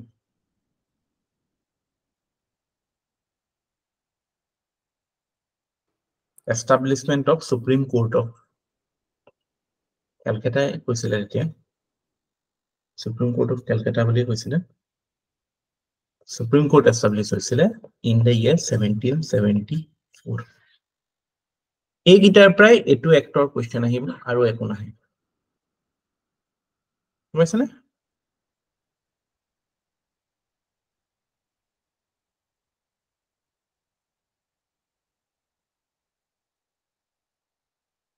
গম পাইছেনে? Yes. If I'm frame a question, I will frame something like the beginning of parliamentary democracy in India can be traced to which event? Government of India Act 1935, Regulating Act 1773, and just I hope you can appreciate this fact. It is a very important কথা. The British administration started to move towards centralization. এটোৰ পিকটো কেতিয়া হৈছিলে? 1833 যিখন regulating act হয়। কিয়? 1833 created a post called Governor General of India. India. It was the peak of centralization. The provinces of Bengal and Madras lost its legislative functions. Only Calcutta it had to report. It was natural. Centralized হৈ থাকিলে control কৰিলে ভাল হ'ব, আৰু তেওঁলোকৰ উদ্দেশ্যটো কি? উদ্দেশ্যটো ওয়েলফেয়াৰ নহয় ন, ওয়েলফেয়াৰ হলেহে সব জায়গাত মানুহে পাইছে নে নাই ফেসিলিটিজ, এইবিলাক programs পাইছে না হেৰু থাকিব ন। Their program is exploitation. So when your purpose of governance is exploitation of resources, then it is better for you to have a centralized administration. So that is how they worked. Then comes our next important act, that is the educator 1781 এটা amendment হয়, একো নাই, এটো ইমান significant নহয়, এটো supreme কোৰ্টৰ পাৱাৰৰ ৰেষ্ট্ৰিকশনটা কৰিছিলে, কিছুমান activities they were not permitted. এটোৰ ওপৰত কোৱেশ্চন নাহে। নেক্সট যেটো ইম্পৰ্টেন্ট হয় পিটছ ইণ্ডিয়া এক্ট। পিটছ ইণ্ডিয়া এক্ট তাৰ ওপৰত কি কোৱেশ্চন আহিব পাৰে? তাৰ ওপৰত কোৱেশ্চন আহিব পাৰে ইয়াতে যেটো প্ৰথম মানে it was kind of a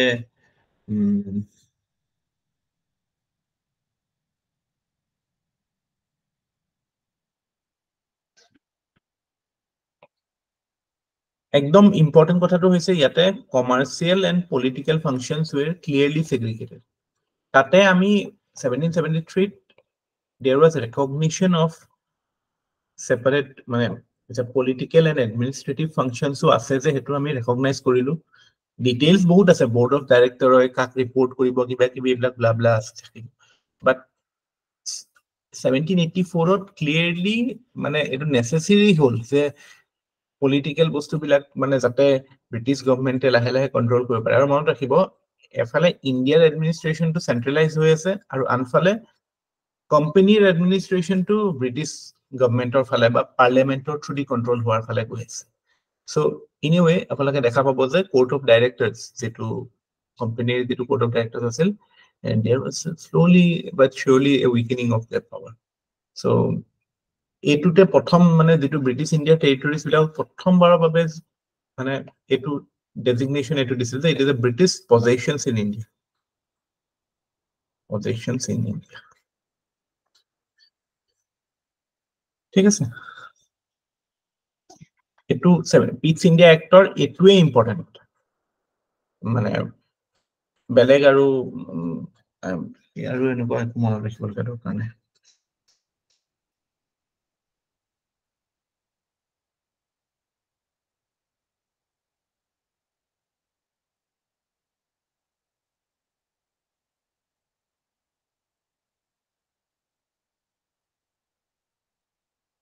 So commercial আৰু political functions to কি বুলি কৈছিলে পিটস ইন্ডিয়া এক্টৰ ডিস্টিংগুইশ কৰিছিল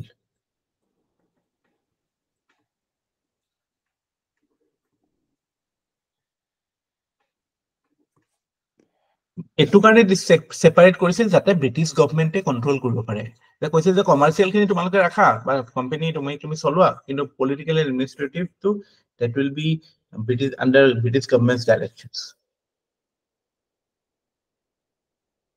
মানে এই ট্ৰেন্ডটো মনত ৰাখিব we are moving towards centralization in India and at the same time the company is moving towards greater control of British government a trend to follow হয় লাষ্টলৈকে তাৰপিছত আহে আমাৰ এই ৰেগুলেটিং এক্টটো এই দুখন হ'ল তাৰপিছত চাৰ্টাৰ এক্ট দুখন আহে charter act of 1813 1813 charter act আৰু এখন আহে 1833 ন so 1793 to আছিল but again it's not that important 1813 or যেটো চাৰ্টাৰ এক্ট আছিল তাৰ আটাইতকৈ ইম্পৰ্টেন্ট ফিচাৰ আছিল কমাৰ্শিয়াল কমাৰ্শিয়াল কিছুমান চেঞ্জ হৈছিল যে ইয়াতে it abolished trade monopoly of East India Company in India ইণ্ডিয়াত মানে যেটো আমি মানে হেতুৰ কথা আলোচনা কৰিছো যে মানে ফ্ৰী ট্ৰেডৰ আইডিয়াটো লৈ গলে so totally the monopoly of East India Company was ended so any British or any Westerner could come and secondly however মানে because China was unique because China is watermelon বুলিও কয় China to সবে kind of took their piece of cake so তাতে তাৰ যেটো basically China's যেটো tea and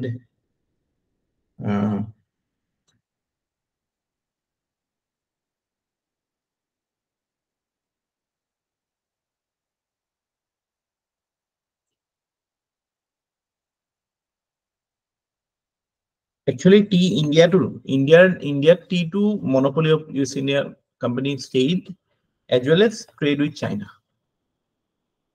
so eto enake nokoi ami enake ko paro je it abolished the monopoly of East India Company except tea and China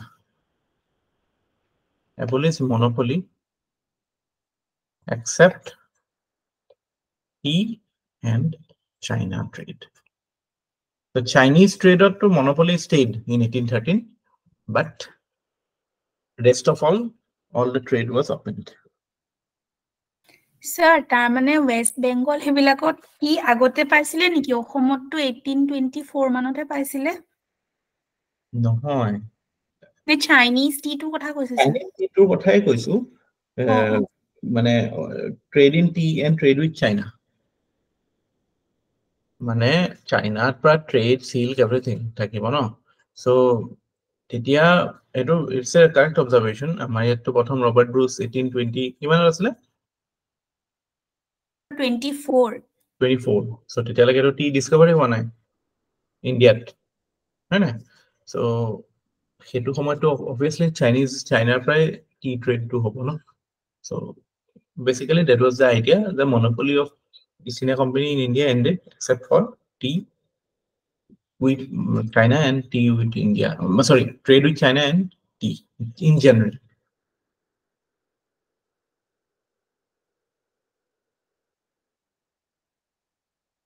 আৰু এটা important again it allowed Christian missionaries to come to India so kind of সিহঁতৰ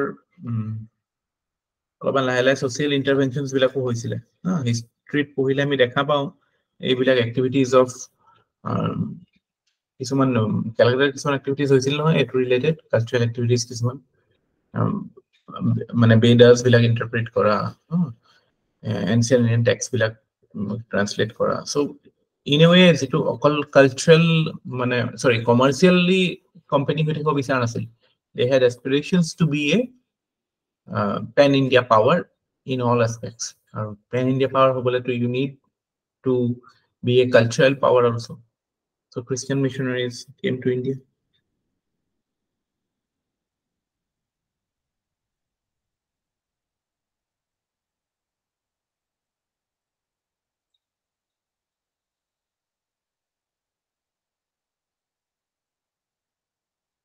আৰু এটা event হৈছিলে 1813 for education 1 lakh rupees I think was given was sanctioned for the first time I think 1813 act ote asil neki etu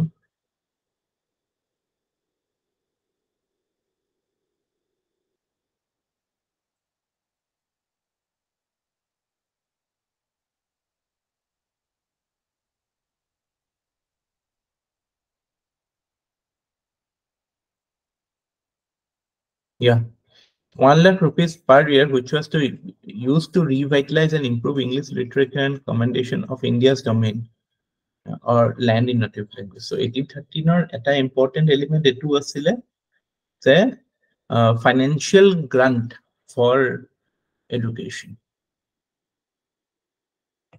financial grant for education so porikhat eneke financial grant porikhat question to eneke ahibo je which of the charter acts or which of the British acts had the provision of granting a financial grant for improvement of education in India for the first time it is the 1813 charter act so আটাইতকৈ important কথা হৈছে কি যে trade monopoly শেষ হৈছিলে 2 number ইমান বেছি important নহয় বাট ৰেলিভেন্ট হয় যে প্ৰথমবাৰৰ বাবে Christian মিশনাৰীজ were allowed in India for the purpose of obviously you know the purpose to be enlightening kora kotha kobo into reality is that to establish their cultural hegemony in India they started doing that thirdly it provided for a grant for education purpose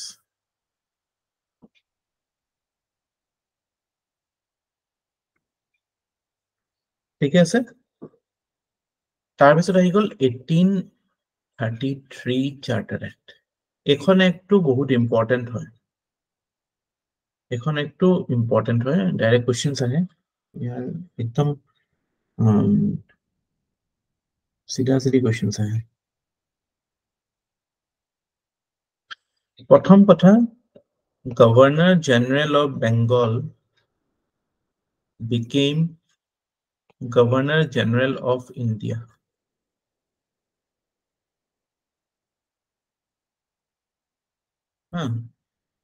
Ito যেটা আমি already কৈছো কথাটো who was the first to be the Governor General of India Sir William Bentinck Lord Bentinck how আৰু এটা ক্ষেত্ৰত he is important yes about legislation just hold on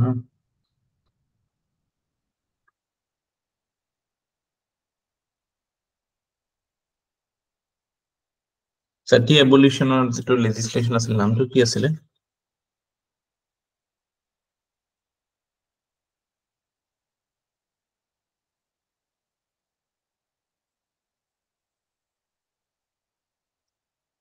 1829 of Sati abolition that was done under his guidance no?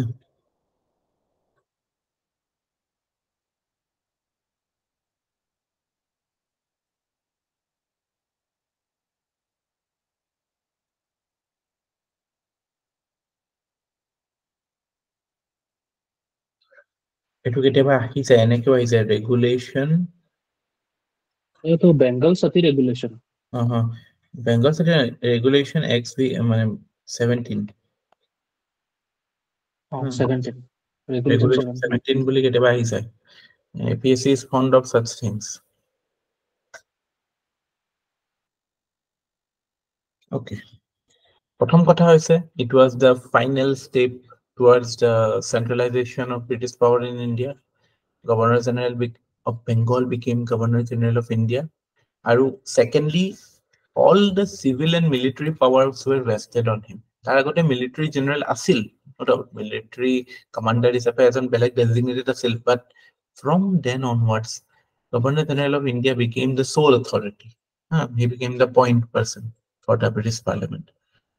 So his power extended to entire territory possessed by British in India. Moi koisu 1784 te ki koisil British possessions in India boli define korise.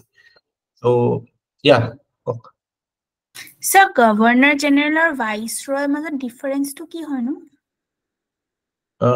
Governor General of আৰু Viceroy মাজত ডিফাৰেন্সটো এইটোৱে যে Viceroy after মানে time পিৰিয়ডৰ ক্ষেত্ৰত কথাটো আহে যে post 1857 আহি গ'ল Viceroy বুলি কয়. So মানে essentially একেই হয় কাৰণ মাউন্ট বেটেনকোতো বহুত ক্ষেত্ৰত গভৰ্ণৰ জেনেৰেল বুলিয়ে কয় কিন্তু in a way he is acting more as a how can I say, he is acting as an officer of British Parliament. Actually Secretary of State was the officer directly is a British minister actually is on India responsible as well, but he tar viceroy hoy mane Secretary of State উপর থাকে তাৰপিছত viceroy থাকে. Governor General to within this structure you create a superior function is same executive head of India. Okay, so etu actot eta kotha gom palu je British administration to pura centralized hoi gol. Kenake gom palu? The position of Governor General became very centralized and very powerful. Second kotha ami gom palu etur pra je company jiman commercial activity asil all were kind of mane it was gone from 1833 itself. So kunbai jodi khothe je 1857 othe company heitu khek hoise ki nohoy tar agor pra it was going for a slow death. So jitu tea aru trade with China monopoly asil 1813 hetu khatam hoi gol 1833 le. So in a way all the trade monopolies of the company were ended by 1833. So its activities as a commercial body actually ended. It ended becoming only a political and administrative body that too under direction of the British Parliament. So that is the you can say the end of company actually started in 18, or you can say it was very evident in 1833 itself. ঠিক আছে commercial interest তাৰপিছত 1833 কি হৈ গল তেতিয়ালে মানে commercial field to it was open for all British. So everybody came into India. British, Welsh, Scots, every UK born or native of UK came to India for earning quick bucks. Secondly, amar jitu company to jitu political aspect to hetuthe company was the kind of nominal jodi if you want to compare historically it will be something what the Nawab of Deputy Nawab of Bengal post 1757 jitu obostha asil kind of company ro hetu obostha hoi gol after 1833. It was just a mere token head. British Parliament e sob chalaise. ঠিক আছে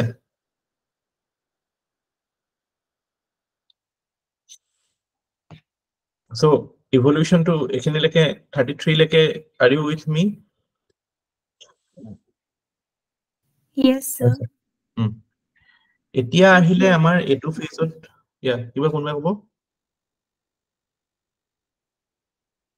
এটু ফেজত next important constitutional developmentবিলাক to constitutional development হৈ আছে anyway. India is slowly learning to be to you know to get trained in the procedure of constitutional governance. তাৰপিছত আহি গ'ল আমাৰ charter act of 1853 মনত কৰক যে 1833 আৰু এটা ইম্পৰ্টেণ্ট ইভেন্ট হৈছিল এইটো মই ক'বলৈ থাকি গ'ল it actually attempted to introduce a open competitive exam but it attempted সেইটো কাৰণে successful নাছিল দেই 1833 there was an attempt to set up a open competitive exam for selection of civil servants but it was not to be accepted. So 1833 based on your background, based on your links. And that is how you get selected in civil services. But 1853 মানে আপোনালোকৰ point of view important হৈছে it was for the first time that open competitive exam was held for selecting মানে civil servants.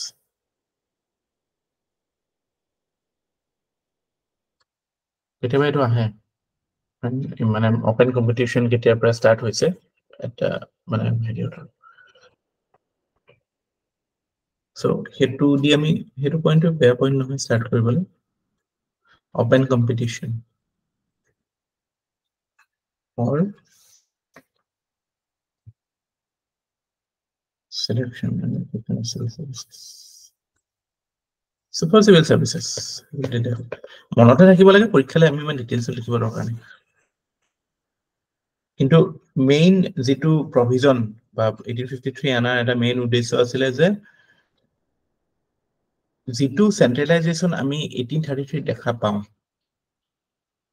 এটো আকৌ অকমান ডিসেন্ট্ৰেলাইজ হ'ল মানে কি যে গভৰ্ণৰ জেনেৰেলৰ ওপৰত মই কৈছো military power executive power legislative power সব দিয়া হৈছে গভৰ্ণৰ জেনেৰেল অফ ইণ্ডিয়াৰ ওপৰত but by 1853 the legislative and executive functions of governor general was or governor general council asile of course governor general council was separated so there used to be a separate legislative council and separate executive council of the governor general although head was the governor general.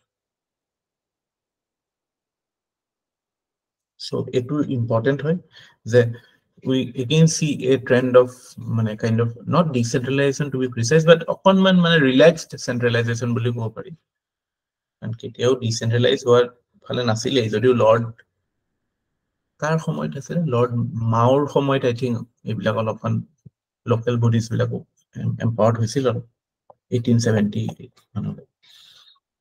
so legislative and executive functions separate মানে ইয়াৰ অৰ্থটো কি যে you had separate executive council separate legislative council আৰু মনত কৰক আমি history পঢ়লে গম পাওঁ যে Indians were inducted in the legislative council or executive councils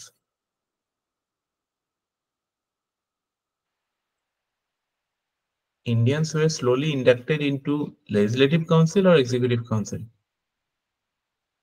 legislative in fact executive আহিবলৈ আমাৰ বহুত টাইম লাগিছিল in fact আপোনালোকে যদি এই যেটো একদম 1940s অৰ পিছৰ পিৰিয়ডটো ৰেপিড চেঞ্জেস হৈছিল তো কনস্টিটিউশনাল ডেভেলপমেন্টত সো হেতু সময় ব্ৰিটিছ এটো লাহে লাহে নিজৰ মানে হেৰি বিলাক লুজ কৰি আহিছিল ডিমান্ড বিলাক মানে ঢিলা কৰি আহিছিল তেতিয়াটো এনেকুৱা অফাৰ দিছিলে যে other than the governor general and military head all the executive council members will be Indian এনেকুৱা টাইপ অফাৰ দিছিল ৱেভেল প্ল্যানত দিছিলে মানে আগষ্ট অফাৰত দিছিলে একনি সেই again I will this is very important for prelims যেটো আমাৰ August offer Wavell plan cabinet crips mission তাৰপৰা cabinet mission plan এইগিটা পুরা ক্রোনোলজিত ইম্পর্টেন্ট বস্তুখিনি কিন্তু চাই লব কোনটো কোট আছিল আহিছে চাব লাগিব আমি চাই লব বুলি কলে আপোনালোকে don't worry we will discuss all these things but মানে এইবিলাক এৰিয়াস প্ৰিলিমছৰ কাৰণে ইম্পর্টেন্ট হয় তো তাতো সেইবিলাক কথাই আলোচনা হৈছিল যে executive council of DS মানে that was a big thing মানে executive council was the center of power মানে so Sir, August offer level plan ikini ki kole mane matto noha hoy goisile potokke এইখিনি important হয় বলো তাত provisions কি আছিল আৰু ক্ৰোনোলজিটো ইম্পৰ্টেন্ট হয় Okay sir মানে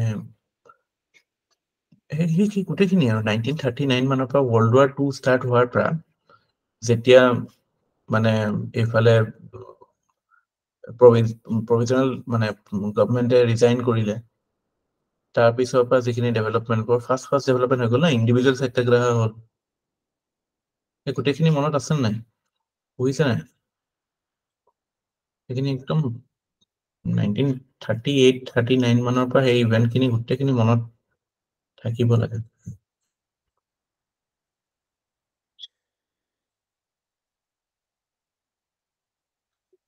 Next important aspect of 1853 was that it introduced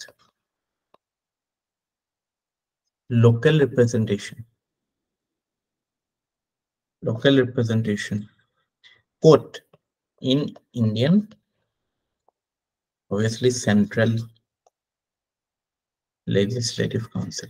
The viceroy legislative council, legislative council, kind of money. It was like Indian Parliament was slowly beginning to take shape.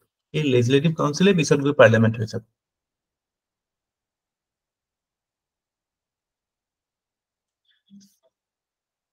So,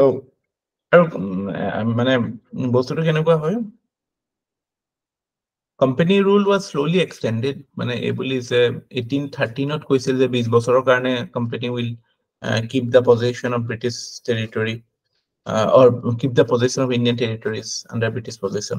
Tar bisor 1833 to koisila 20 bosorer karone kintu 1853 prothom bar babe enukwa kono koa nasil je 20 bosorer karone balite. So it was like open-ended rakhil the date we can end it. ঠিক আছে. So that is how we can see. আৰু 1853 এটো সময়ত যে প্ৰথম Indian ৰিপ্ৰেজেন্টেশন বা local ৰিপ্ৰেজেন্টেশন দিছিলে এইবিলাক সব লেণ্ডলৰ্ডছ এইবিলাকে পাইছিলে যেটো মানে ল্যান্ড হোল্ডাৰ সোসাইটি বা মানে যিখিনি এলিট ক্লাস যিখিনি ব্ৰিটিছৰ সাপোৰ্টত ইন্ডিয়ান মানুহ থাকিব সেইখিনিকে একমোডেট কৰি এনেকুৱা দেখা বিচাৰিছে যে see you are getting your representation but those were kind of stooge of British. Real representation to bahut pisot ahe kind of la 1890s manole.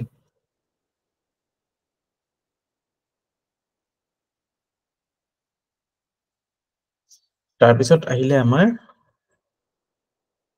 mane efale to sipahi bidruh hoy gol 1857 ot. Then came the Act for Good Government of India. Act for Good Government of India. 1858. Again 53 by 58 like this was not a very planned act nasile. So here main what did it do? It abolished the East India Company. Aru gotekhini power was transferred to British government. Aru revenues were transferred to the British crown. So company rule ended, crown rule began. That is the thing. Aru second, as Namrata said, the designation of Governor General of India was changed to Viceroy of India. So in a way, it ended the double government that was working. Double government mane ki the commercial affairs belake, political and administrative affairs belake. Jeto ami 1813 ot dekha paisilo no prothom. Sorry 1784 ot dekha paisilo separation. So a bostu to totally ended. Both the commercial as well as political functions will be vested in the British Parliament. British Parliament will decide, and it created a new office called Secretary of State for India. Aru Secretary of State of India keta member council thakibo. It was aided by 15-member council to assist. He was kind of the India minister. India jone dujon politician responsible hoy teme actually yes Secretary of State. এটো বুলি মনত ৰাখিব 1815 মনত ৰাখাৰ simple way is that আমাৰ যেটো বাকি একেৰে আমি দেখিছো যে internal administration was changed. So 1813 ত আমি দেখা পালো how slowly governor general of power to enlarge কৰিলে বাকি governors বিলাকৰ legislative power নাইকিয়া কৰিলে কিন্তু লাহে লাহে 1833 আহালে এটো আৰু বেছি হ'ল 53 to আকৌ অকমান ডিসেন্ট্ৰেলাইজ হ'ল ইনফ্যাক্ট এটা কথা মই নকলো governor of, the provinces of Bengal and Bombay, they got their legislative powers back. They could legislate on their own. So here to his support, they gain certain degree of autonomy, not autonomy, in a way, some decentralized powers were given to them. But 1858 অকল ওপৰে change হল ওপৰে মানে কি the relation of British Parliament with the administration of India এইটোতে impact হৈছিল এইফালে people of India বা ইণ্ডিয়াৰ লগত এইটোত একো impact নাছিল it obviously because the trigger was 1857 so they had to change this এইটোত একো চেঞ্জ হোৱা নাছিল ঠিক আছে সো সেইটো লবা কাইলে যদি কিবা এটা কোৱেশ্চনত কিবা এনেকুৱা টাইপ কিবা প্ৰভিজনৰ চেঞ্জ দিয়ে যে ইণ্ডিয়ান was inducted বা কিবা তেটো 1858 থাকিলে ডাইৰেক্ট হেতু কাটিব এলিমিনেট কৰিব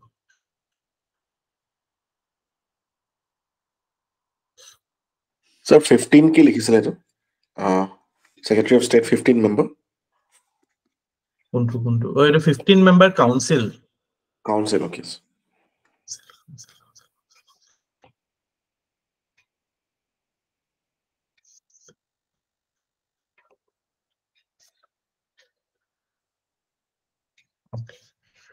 এতিয়া তাৰপিছত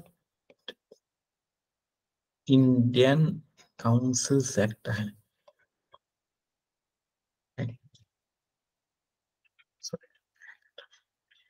1861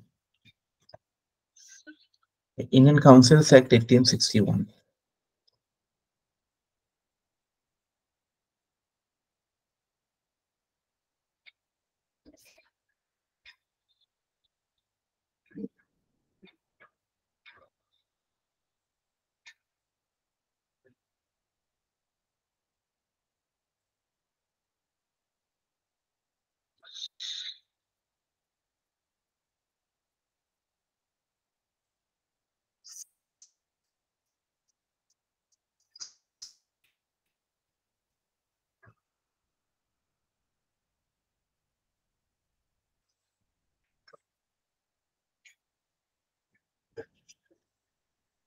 এটা কাৰেকশন হ'ব মই যে ক'লো লোকেল ৰিপ্ৰেজেন্টেশন ইন আৰ্টিকল 1853 লোকেল ৰিপ্ৰেজেন্টেশন মানে এটো নহয় যে ইণ্ডিয়ান ৰিপ্ৰেজেন্টেশন হ'ব লোকেল ৰিপ্ৰেজেন্টেশন essentially means that যেটো নতুন legislative members আহিব গভৰ্ণৰ জেনেৰেল কাউন্সিলত সেইবিলাকত মানে some will be appointed from the provincial governments of Madras Bombay Bengal আৰু আগ্ৰাটো আছিল মানে হে তাৰ ব্ৰিটিছাৰছো আহিব পাৰে হেবিলাক জায়গাৰ আহিব পাৰে সো এটো ইণ্ডিয়ানছ আহাৰ কথা নাই মানে এটা সো ইণ্ডিয়ানছ যদি একচুয়ালি আহিছিল হেতু প্ৰথম 1861 ত আহিছিল এটো মানে মোৰ ভুল হল হে কথাটো হেনাই কথা এটো কাৰেক্ট কৰি লব যে যত আমি 1853 লোকেল ৰিপ্ৰেজেন্টেশনৰ কথা কৈছো হেতু মানে ইণ্ডিয়ান ৰিপ্ৰেজেন্টেশন নহয় এটো লোকেল ইন টার্মস অফ মানে the local governments the legislative members of Governor General's Council by the local governments of Madras so tar mane etu hoy je Britishers jabo pare local heador pra সেটো কথাটো কিয় আহিলে because প্ৰথমবাৰ Indians যদি associate কেতিয়া হৈছে বুলি কয় এটো হ'ব 1861 so it is the beginning of representative institutions beginning of representative institutions মানে Indians with law making process Indians with law making process এই তিনিজনৰ নাম কিটাও আহে কেতিয়াবা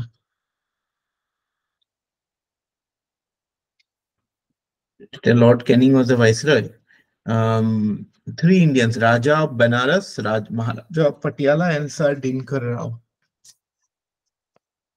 Raja of Banaras and Maharaja of Patiala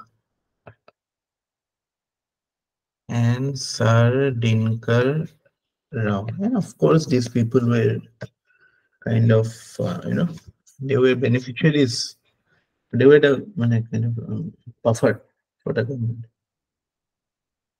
বুজি পাইছেনে কিটো কথা কলো মই এইমাত্ৰ? Could you comprehend the change that I brought about?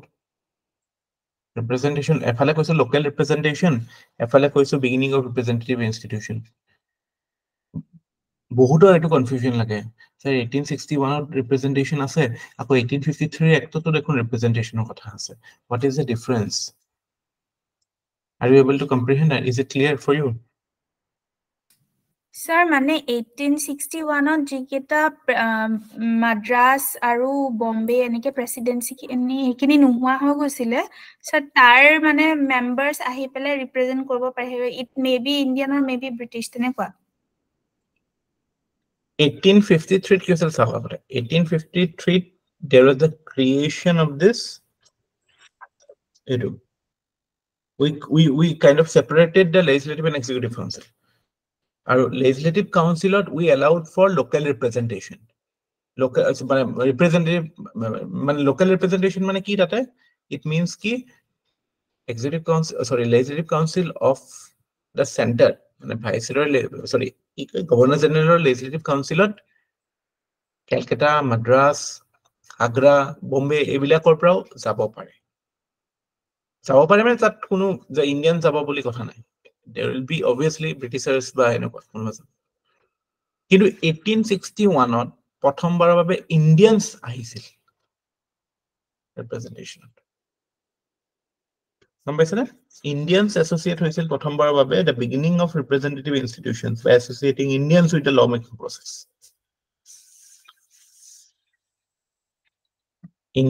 Indians আহিছিল 1861 local representation পাইছিল 1853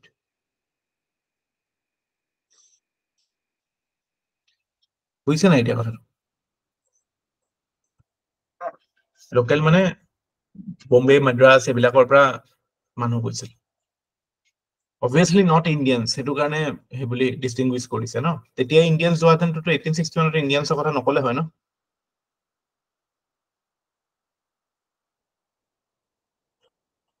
মানে তাত মানে ক্লিয়াৰলি লিখা আছে একখনত যে ভাইসৰয় should nominate some Indians as obviously non-official এই টার্মটো আহিছিল। আপোনালোকে হিষ্ট্রি পঢ়িলে পাই থাকে official members and non-official members। এই মডার্ন ইন্ডিয়ান হিষ্ট্রিত এই টার্ম কিটা থাকে। in the parliamentary আমি যদি আমাৰ constitutional history চাও যে parliament was divided into two parts। official members মানে যিখিনি officially nominated হয় যিবিলাক officials হয় government representatives হয় আৰু কিছুমান non-official মানে those were মানে outside the government। So non-official member হিচাপে obviously তেওঁলোকক দিব। So non-official members আগতে কম আছিল, লাহে লাহে non-official members started gaining majority। তাৰপিছত that is how the things are। আৰু এটো প্ৰথম কথা যে ইন্ডিয়ানছ এছ'চিয়েশ্যন 1861 সেকেন্ড কথাটো যেটো মই অলৰেডি কৈছিলো কথাটো সেইটো 1853 নহয় 1861 হয় যে decentralization was initiated মানে decentralization of what? Of legislative power। মানে the মানে actually initiated নহয় restored বুলিহে ক'লে বেটাৰ হ'ব। restored আগতেতো আছিলে বম্বে মাদ্ৰাজ আগতে before মানে বেংগলত পুৰা centralized হোৱাৰ আগতে Madras Bombay had their legislative powers but it was again stopped। all the power legislative powers was done from Bengal but here slowly started restoring the process। so in a way মানে আমাৰ যেটো centralizationৰ যেটো tendency আছিল হেতু slowly it started reversing। এটো সময়ত আৰু কিছুমান মই মানে বম্বে মাদ্ৰাজ বেংগলৰ বাহিৰেও মই অলৰেডি কলো we had provinces in মানে India had provinces in মানে মাদ্ৰাজ কি আগ্ৰা তাৰপৰা নৰ্থ ওয়েস্ট ফ্ৰন্টিয়াৰ প্ৰভিন্সত আছিল NWFP হেতু সময়ত। পাঞ্জাবত আছিল NWFP মানে গম পাইছে না এটো আমাৰ খাইবাৰ পাখতুনখোৱা যেটো পাকিস্তানৰ এতিয়া আছে সেই এৰিয়াটো। There's this great leader of NWFP Frontier Gandhi বুলি কয় কোন আছিল? Khan Abdul Ghaffar Khan Khan. Abdul Ghaffar Khan. And what is the name of his party, or hetu ki boli koisil party to? Khudai Khidmat Gar asile, red shirt boli koisile. Red shirts, very good. So that is importance of this act.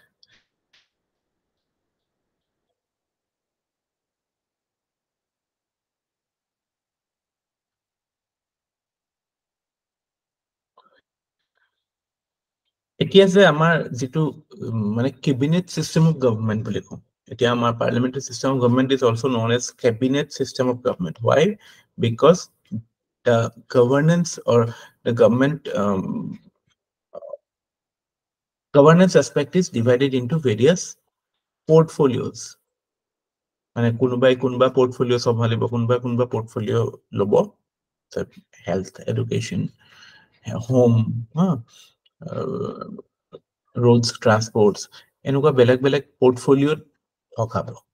এই আইডিয়াটো প্ৰথম ক'ত আহিছিলে 1861 এক্টত আহিছিল, যে it was introduced for the first time যেটো executive council, viceroy যেটো executive council asile, that was actually run into a, or that was turned into a cabinet form of government, or cabinet system was introduced, which created various portfolio for its 6 members, 6 members. Take is an official asile, that kuno non-official nai, but it was executive council, and it took charge of separate departments. So the portfolio system or cabinet system boli je ko jodi hute ketia originate hoisil, it will be the year 1861. Are you clear?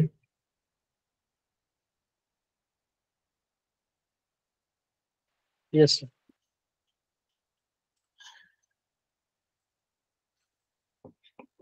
Fourth important point from which question can arise is, this act also saw the origin of what we know as ordinance making power, because it was rightfully felt that, because since British Parliament will be kind of doing the directive part, and British Parliament to ebilak bostu asile akote emergency situation kenake handle koribo lage.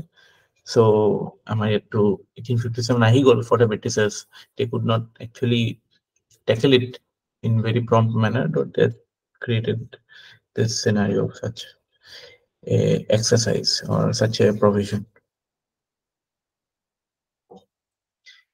Amar etia ordinance কিমান দিন থাকিব পাৰে ordinance এখন? এতিয়া যে আমাৰ আছে ordinance making power, কোনটো আৰ্টিকলত আছে? Article 100 123. What is the maximum duration of an ordinance? So 6 months, 6 weeks. 6 months. Or before that, if the parliament is constituted, then 6 weeks. 6 weeks. 6 weeks from the resumption of sitting of parliament. And 6 months kele ase because the maximum period between 2 sessions of parliament is 6 months. So maximum you can say 6 months, 6 weeks olake jabo pare.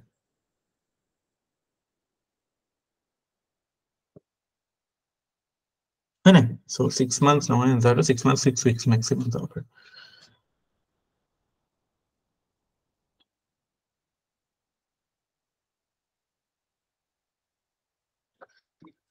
তাৰপিছত আহি গ'ল আমাৰ Indian Councils Act 1892.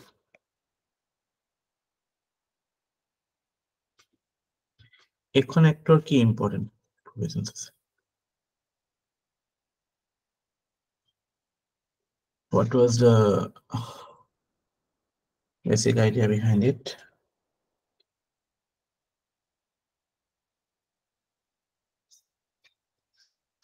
Again, আমি এটা trend দেখিম, আমি trend বিলাক ফলো কৰিব লাগে, যে লাহে লাহে প্ৰথমটো ইণ্ডিয়ান ইন্ট্ৰোডিউস হৈ গ'ল 1861ত, কিন্তু কোড ইন্ট্রোডিউস হয়েছে লেজিসলেচারত মানে লেজিসলেটিভ কাউন্সিলত আর কি ক্যাপাসিটিত ইন্ট্রোডিউস হয়েছে as non official members so আমি এটুৱে দেখা পাম যে লাহে লাহে নন অফিসিয়াল হিচাপে ইণ্ডিয়ানছ বাঢ়ি গৈ থাকিব but still officials will be in majority গম পাইছেনে পাৰ্লিয়ামেণ্টত যিটো চেঞ্জ দেখা পাম তাতে আমি ট্ৰেণ্ডটো সেইটোৱে দেখা পাম 1992 দেখা পাম 1909 দেখা পাম 1919 দেখা পাম যেটো 1816 পৰা যেটো সৰি 1861 পৰা যেটো ট্ৰেন্ড আহিছে যে Indians will be in non-official capacity in central legislative councils as well as provincial legislative councils. Monot rakhibo 61 we restored the legislative capacities of the provinces. So there will be Indians in non-official capacity. Center thakile to provincial agot thakiboy. However, still majority were non-Indians. So you can say the first idea is that additional Indians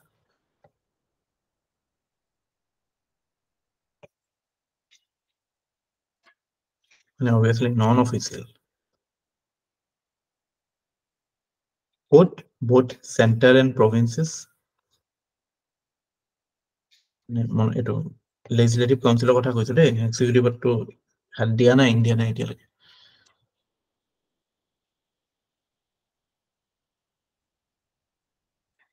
কিন্তু এটা important change 1892 এটু হয় যে it for the first time gave the power to the legislative council to discuss a budget এই সময়ত যিবিলাক মানে আমাৰ ফিয়াৰ্স লিডাৰ্স লাইক সুৰেন্দ্ৰনাথ ব্যানাৰ্জি ফিৰোজ শাহ মেহতা তেওঁলোকৰ স্পিচ বিলাকৰ কথা কেতিয়াবা পঢ়িব পাইছে নে আপোনালোকে they were really vocal in this period criticizing the government policies এটো চান্সতে মানে they use it মানে যিখিনি আমাৰ moderates বুলি কয় moderates leadership in the Congress the initial period they exploited these things to the fullest. So one thing you could discuss a budget. Second important thing was যেটো আমাৰ আজিকালি we take it as for granted that parliament is the house of ensuring accountability of the executive. আমি তো কৈছে 75 clause 3 যেটি আমি পঢ়ো কি আছে 75 clause 3 সদায় মই এটো ক্লাছৰ এটো কথা এটো মানে এভৰি ক্লাছত মই ৰিপিট কৰো because এটো আহে parliamentary democracy 75 clause 3 executive is responsible to the legislature তার মানে কি legislature will ask questions to the executive এটো এটা হয় এটো সদায় আছিল নেকি নাছিল এটো প্ৰথম আহিছে 1892 যে addressing questions to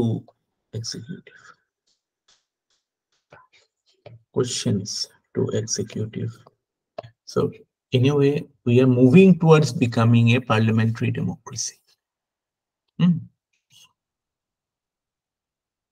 like important landmark appreciated with respect to 75 clause 3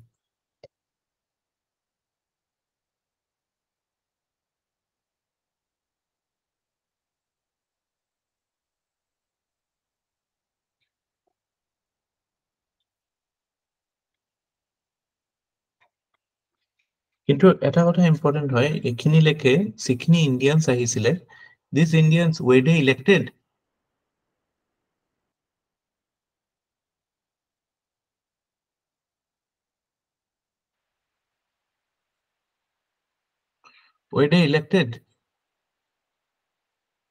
no so what was the process how could they enter if you were a person living in 1890s how could you be a parliamentarian sir nominate kora hoisile nominate কৰিছিল কোনে কৰিছিলে local bodies বিলাকে মানে bodies of chamber of commerce business interest universities tapra dhorok landholders মানে zamindars association so in a way মানে common public or karone representation was impossible mainly certain groups could somehow be accommodated in the legislative scheme of things but still it was a good start power hoday upor pray ahe tolole sane kuneo tolot direct di nidiye ওপৰৰ লাহে লাহে পাৰ্কুলেট হৈ আহে ধৰক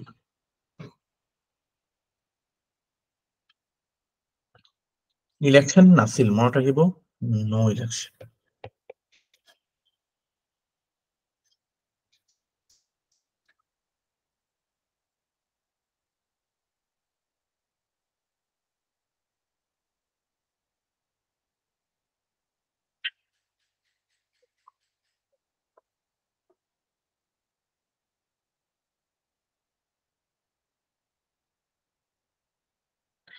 এইবিলাক এতিয়া আমি পঢ়ি থকা দিনতে এইবিলাক কনফিউজন লাগে এই যে থাকে যে legislative councilor membership was increased 16 পৰা 60 হৈছে বুলি কয় এইবিলাক ফেক্ট মনত ৰাখিব লাগে নে নালাগে আপোনালোকৰ মতে মোৰ মতেতো নালাগে এইবিলাক এনে ষ্ট্ৰেছ লোৱা হয় এক্সপান্ড হৈছিলে আৰু 16 আছিল 50 হৈছিলে 60 হৈছিলে এইবিলাক লৈ পেলাই মাথা মাৰি নাথাকিব বেছি এটা কথা ইম্পৰ্টেণ্ট যে official majority was always there in the central council centralত সদায় অফিচিয়েল মেজৰিটি আছিল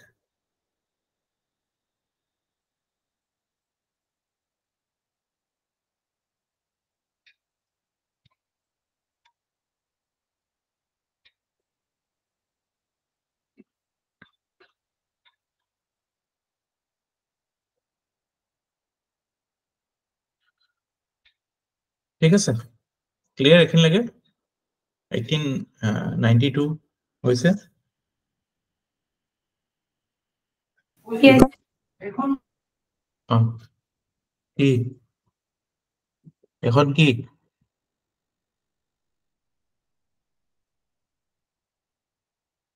কোনোবা কিবা কৈ আছিলে এখন বেয়া পালো নে কিবা পালো কিবা কৈ আছিল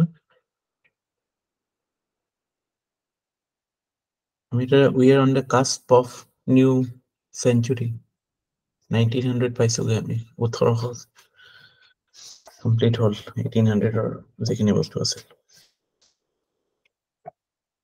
তাৰপিছত আহি গ'ল আমাৰ Indian Councils Act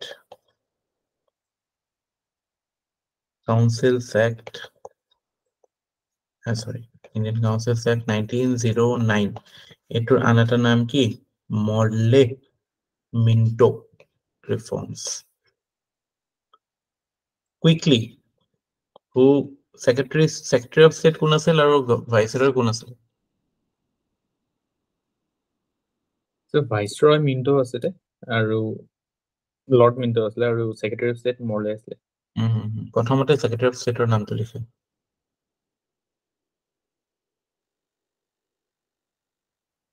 So yet, what were the things that changed in 1909? Remember, we are speaking of a time when slowly but surely Indian national movement was beginning to take shape. So, ami mane 18 late 19th century ki dekha pao. West of India, we see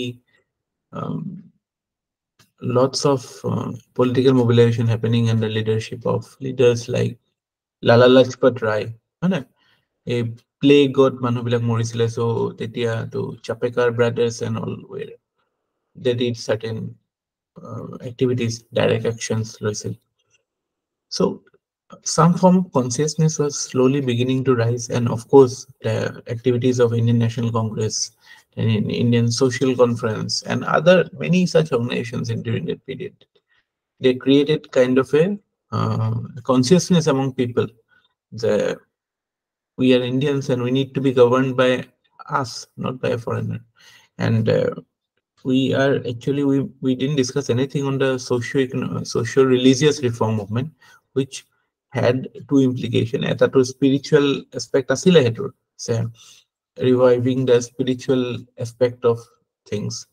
But তাৰ লগতে এটা national consciousness raise কৰাৰো এটা আছিল যে আমি যেতিয়া আমাৰ নিজৰ পাষ্টটো লৈ পেলাই আত্মগৌৰৱ কৰিব পাৰো তেতিয়াহলে আমি কেনেকৈ আমি সহ্য কৰিব পাৰো যে এখন ফৰেন কান্ট্ৰি আহি পেলাই আমাক ৰুল কৰিব if we are so proud of our past glory or past dignity if we belong to such a rich culture we would not accept slavery so এই ideas বিলাকেও in general মানুহৰ মনত এটা মানে kind of self ruler প্ৰতি direction এটা আনিছিল কিন্তু তাৰ এটা নেগেটিভ ইমপ্লিকেশনো আছিল যেতিয়া আমি বেছি পাষ্টক লৈ পেলাই আমি যেতিয়া আমাৰ কালচাৰেল আইডেন্টিটিটো আইডেন্টিফাই কৰিবলৈ চাওঁ তেতিয়াতো কাইন্ড অফ মানে there can be different interpretation of past আৰু পাষ্টৰ ইন্টাৰপ্ৰিটেশন কৰোতে there can be cleavages in existing society which can be exploited or which are obviously natural এটা জায়গাত সব মানুহৰ পাষ্টটো একেই নহব so that created certain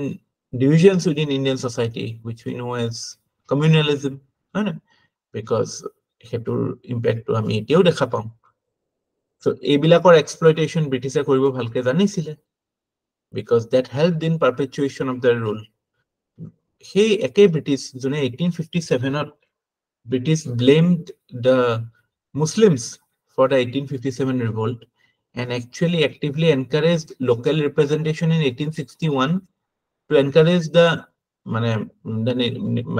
Hindus or other non-Muslim population to come to the leadership forum, and they began isolating the Muslims during the first phase. But lahe lahe jetia dekhile hetur implication to enukwa hol je Hindus started mobilizing or in a way national mobilization whole Hindus bole no that to Muslim ba belag religious hedu asile but there was slowly a national movement then they felt ki no let us now accommodate the Muslims so that they can act as a vanguard or they can actually be a you can say the counterfoil to the national movement so hetur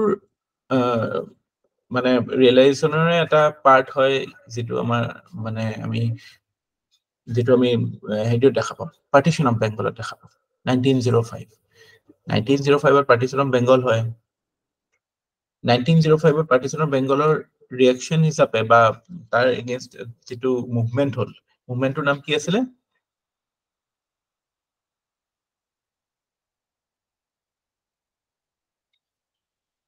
Swadeshi movement sir Swadeshi and boycott movement Swadeshi and boycott movement যেটো again it was a massive movement gote pan India নহল but Bengalot to properly হৈছিল so still it could not it did not succeed to that extent but there was clear divisions within India which was visible which British exploited and that is how they created the idea of communal electorate so A2 phase out after the Swadeshi and boycott movement the idea of communal electorate came to existence. Lord Minto is known as the father of communal electorate. So, tate ki korile etu actor through di prothom kotha teloke jikhini moderate faction asile movement tur telokok kole je ami ek tani asu tate ami accommodate korim aru manu boham legislative council ot provinces bilakoto boham yato boham so apologe sinta nokoribo you will get to come to the council so hiati কিছুমানে এনেকে ঠান্ডা হৈছিল আৰু যিবিলাক হোৱা নাছিল হিহঁতক to they were sent to prison Kalapani cellular jail and all those places so their policy was quite clear they wanted to divide India they wanted to create multiple factions within India so that they cannot be a unified opposition to British rule because that is the only way they could be rooted out of India so hetu karone teloke lahe lahe hetu koribole lole so ami yar pisor jetu movement dekha pau there is this clear mane ei bostu to gutte gita ekta dekha pau je eta side etu thakibo je kind of accommodation of certain factions at the same time there will be strict provisions for ensuring that divisions stay within India clear cut kisuman enuka thakibo jate বিভাজন থাকিব সোসাইটিত আৰু সেই বস্তু বিলাকে actually বহুত বস্তু আমি government of India এক্টটো দেখা পাম এই বস্তু বিলাকৰ এইটো just to ensure that India stays divided within itself so that trend started with 1909 Morley Minto reforms so although legislative council membership was increased in fact in the provinces 1909 province bilakot non-official majority হৈ গল প্ৰথমবাৰৰ বাবে non-officials became majority in provinces তাহলে যদি পৰীক্ষাত এই বুলি স্টেটমেন্টত দিয়ে যে 1909 act non-official members became majority in center তেতলে ভুল but provinces হলে এটো হয় যে Indians মানে they became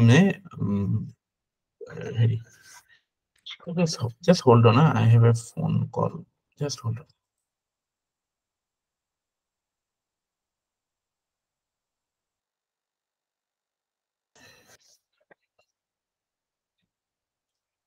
so that is how things were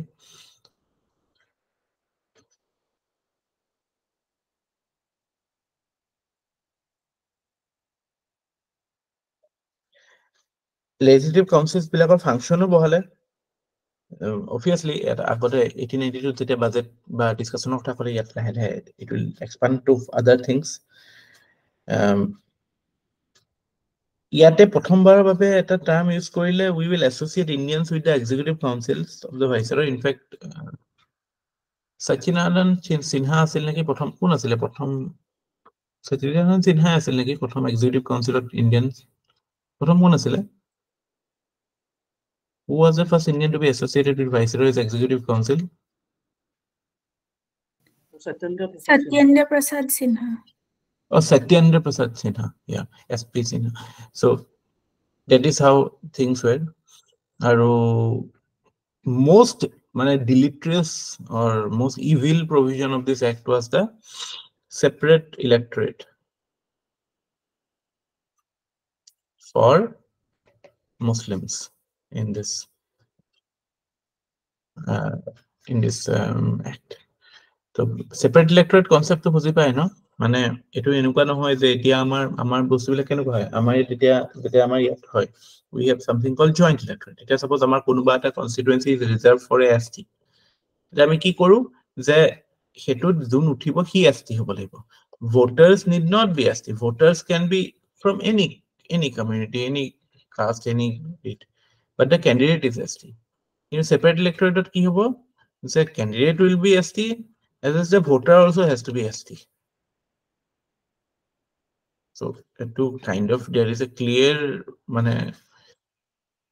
formation of silos within the society no?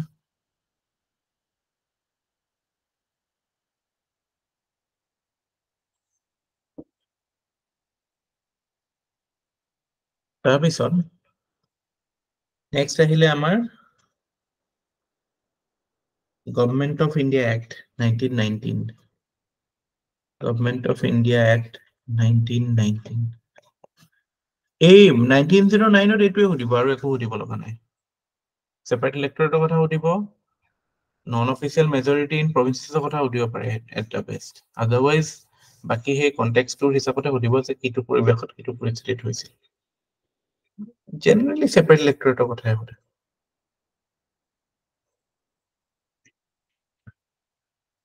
1919 what happened in 1919 what was the context context was many things context jodi ami sao tetale World War I was a context aru ki asile Jallianwala Bagh massacre was a context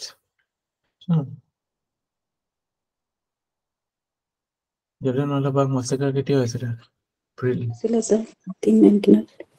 1919 so basically lahe lahe mane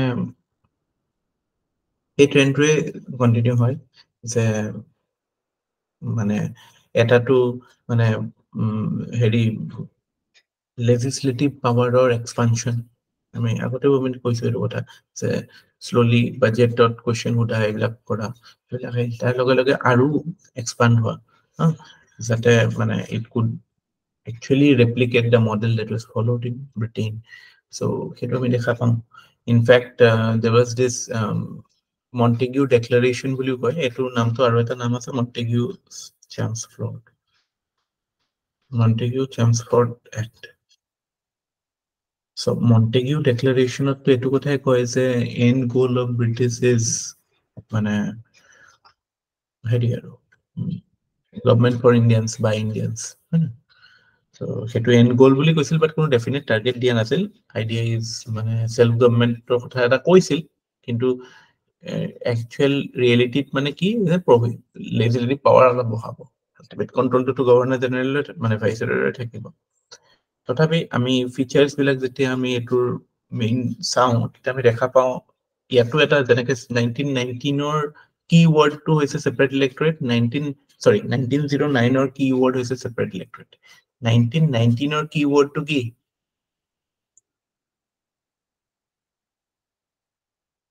Hierarchy.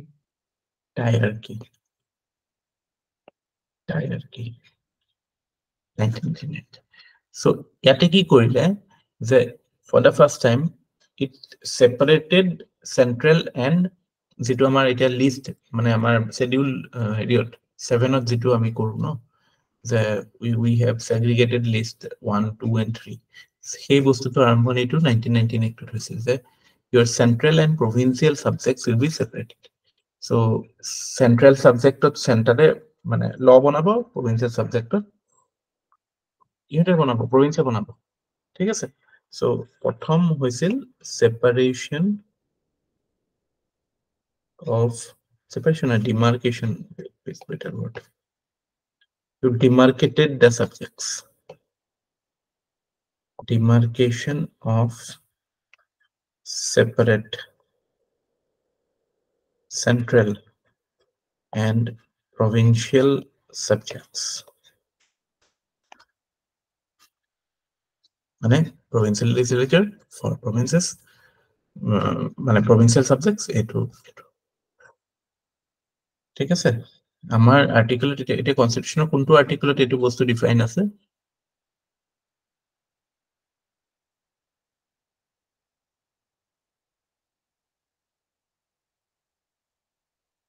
কনস্টিটিউশনৰ কোনটো আৰ্টিকেলত এটো আছে?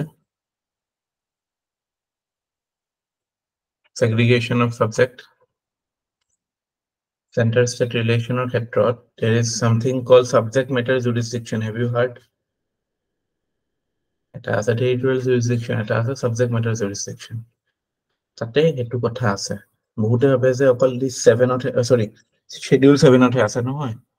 এটো it flows from article 240 কিমান 46 নে?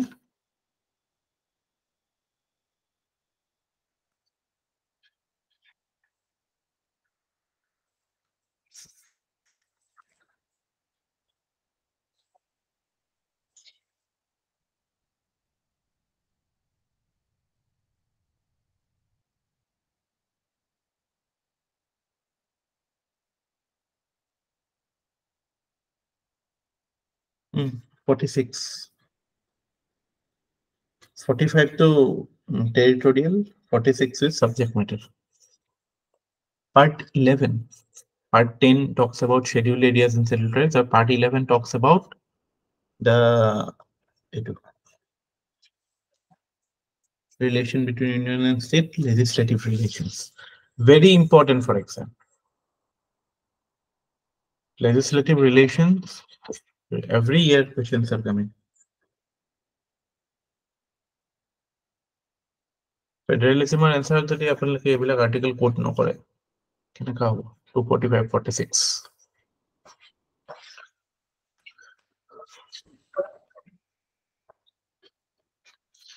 কেনেকুৱা হ'ব? তাৰপিছত এতিয়া 1919 প্ৰথম কথাটো কলো demarcation of separate provincial and state subjects. Second কথা যেটো the idea of hierarchy মানে এটো নেকি? Separate এটো নহয় hierarchy idea হৈছে যে to divide the subjects into two parts, one is transferred and one is next to reserved. This is hierarchy. বহুতে hierarchy to এইটোৱে hierarchy বুলি ভাবে নহয়, এটো hierarchy নহয়। The dual system of dual scheme of governance, double rule বুলিও কৈছিল এটো আইডিয়াটো। এটোত বেসিক্যালি কি হয়, ট্রান্সফার্ড সাবজেক্টস বিলাক কোন বিলাক হয়? They were to be administered by the Governor, because এটা কথা মনত ৰাখিব, hierarchy not at the center but at the provinces. Provinces বিলাকৰ কাৰণেহে hierarchy create হৈছিল, চেণ্টাৰৰ কাৰণে same thing. There will be everything under the executive council or everything under the governor. So governor will be the thing. So ইয়াত hierarchy অৰ্থটো এইটো আছিল যে যিখিনি ট্ৰান্সফাৰ্ড আছিল, কাইণ্ড অফ ইয়াতে অটনমি বেছি থাকিব নে কম থাকিব? Autonomy for the legislators or for the executive council, legislator নহয়, for the executive council members, তাতে autonomy বেছি থাকিব নে কম থাকিব? কম থাকিব। ট্ৰান্সফাৰত বেছি থাকিব সমান। Actually যিটো আমাৰ মানে accountability principle to again যে your minister is responsible to the house, তাৰ মানে কি he has the power, that is why he is responsible. So সেই আইডিয়াটো ইয়াতে প্ৰথম আহিছিলে যে কিছুমান মাইনৰ সাবজেক্টস এনেকুৱা ইৰিগেশ্যন, ল্যান্ড, এইবিলাক টাইপৰ ল্যান্ড নহয়, ইৰিগেশ্যন হওক, স্কুলিং, এডুকেশ্যন এনেকুৱা টাইপ বস্তুবিলাকক ট্ৰান্সফাৰ্ড সাবজেক্টত ৰাখিছিল, য'ত নেকি it will be administered, no doubt administration মানে governor was to be the মানে figurehead, but with aid and advice of ministers. Minister or aid it will work. The minister is responsible to the council. In a way, ekhini ortho ki the minister is free, comparatively free, whereas reserve subject of ki asile, it was administered by governor and his executive council fully, without being responsible to the council, legislative council. ঠিক আছে? So new idea, মই বস্তুটো হয়তো যোনে আগতে পোৱা নাই কথাটো কৈ দিওঁ, মানে বস্তুটো আহিছিল প্ৰভিন্সত। প্ৰভিন্সত কি থাকে? There is the governor. Governor কি থাকে?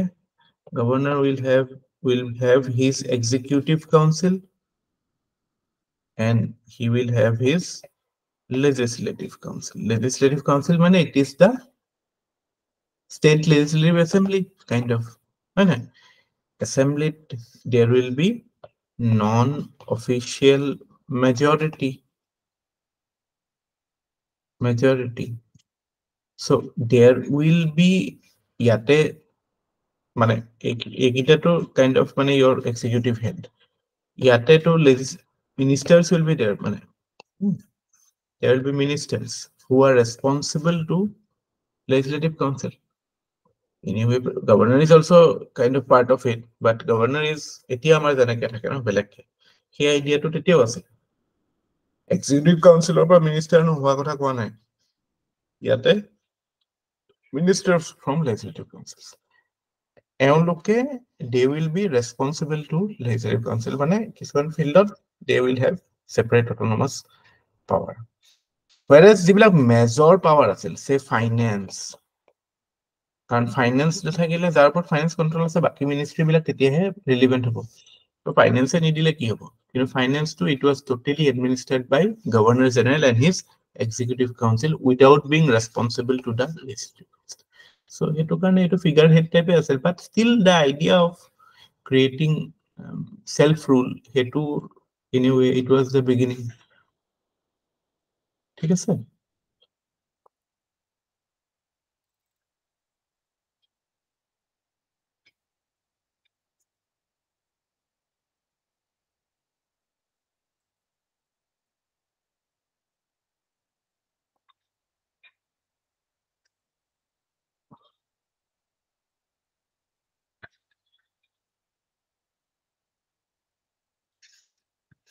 Another important aspect, third aspect of Government of India 1919 is the introduction of the idea of bicameralism. Bicameralism মানে two houses. It Lok Sabha, Rajya Sabha ase. Etu tetia মানে for the first time at the center. Mind it, not the provinces, but at the center, bicameralism and direct election. ইয়াৰ আগতে election বিলাক indirect হৈ আছিল, মানুহে কাবাক vote দিয়ে আৰু সেই মানুহবিলাকে আকৌ ইনডাইৰেক্টলি ভোট দিয়ে। The idea of direct election was first in, or it came into vogue in this 1999.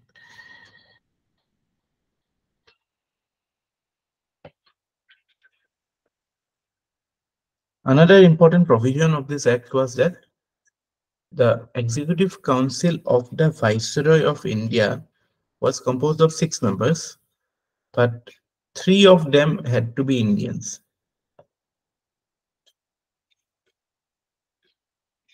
Viceroy of India's Executive Councilor, Tini Jone Indian hobo lagibo.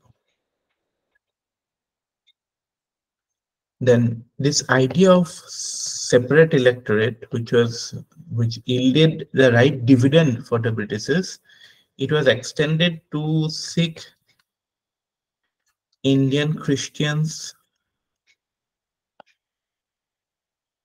Anglo-Indians, and Europeans. Ami pisole pohim. By 1935, it was even extended to women. Women okane disil no?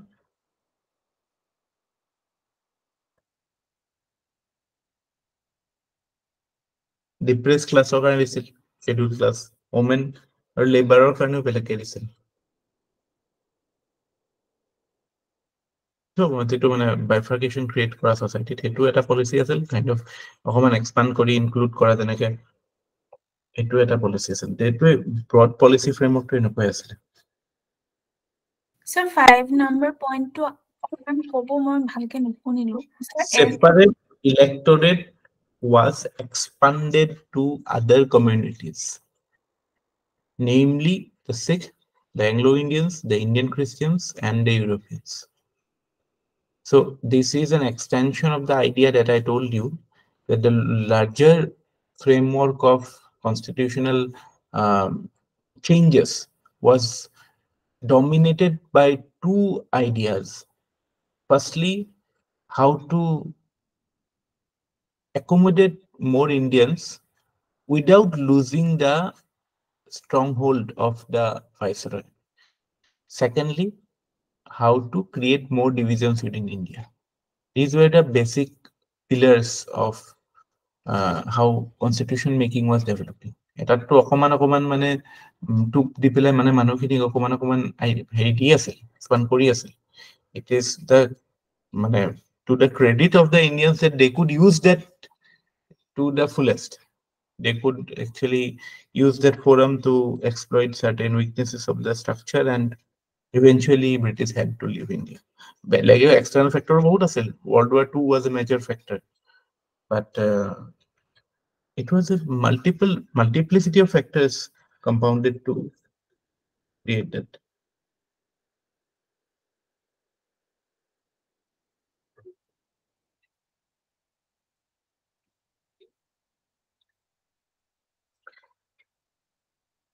Extra communal electorate kotha kolu. Again, franchisee, the right to vote obviously not extended to all, only those who had a certain amount of property only could have education, but who was a taxpayer. Universal adult franchise was not contested. In fact, in UK also, women could not vote. UK, when did women get the right to vote in UK? Mikey, when voting right is a very new thing. It's a very new thing. I think 1920 ki manut paisile voting right in UK. Pisot paisile.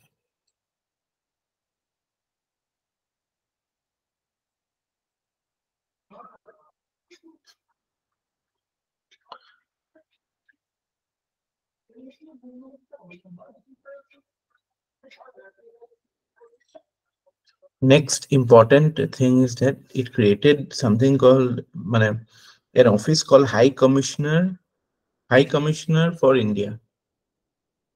High Commissioner for India in Britain. Tapra mane ki hoy mane kisuman Secretary of State or India functions kisuman tale transfer korile.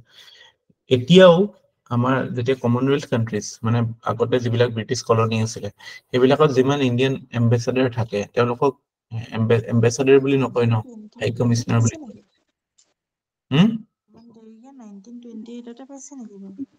1928 এনেকুৱাতে পাইছে বহুত দেৰিকে পাইছে ছুইজাৰলেণ্ডত আই think 1970 নে কিমানতে পাইছিল চাব এইবিলাক facts পাহৰি যাওঁ এইবিলাক সব 28th centuryত পোৱা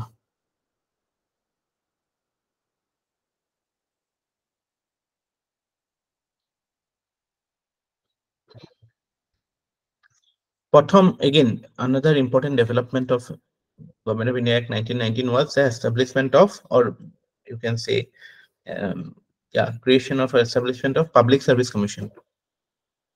Public Service Commission. Lee Commission বুলি এটা commission আছিলে তেওঁলোকৰ recommendationত হৈছিলে Lee Commissioner recommendation প্ৰথম Public Service Commission was created 1926 separately হৈছিলে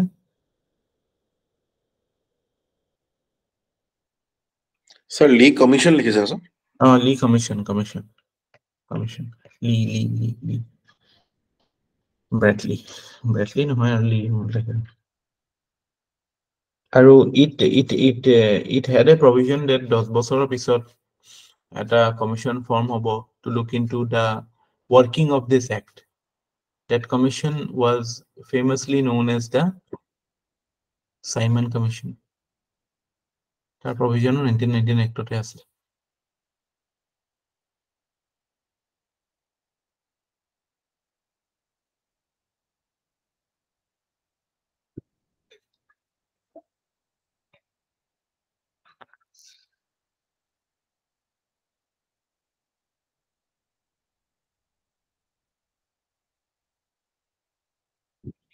Okay. তাৰপিছত আহিলে আমাৰ Government of India Act 1935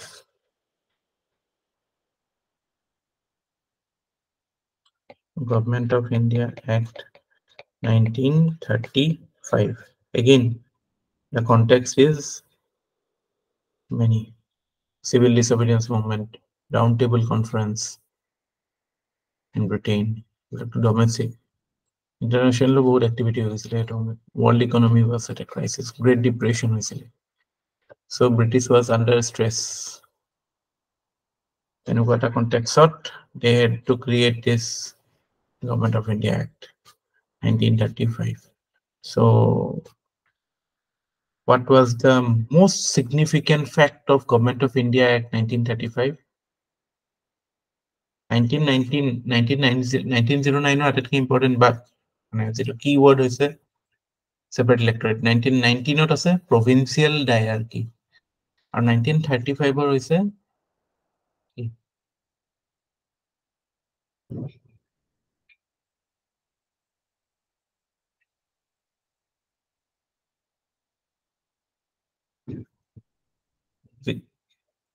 ক'ব পাৰিব নি মনটা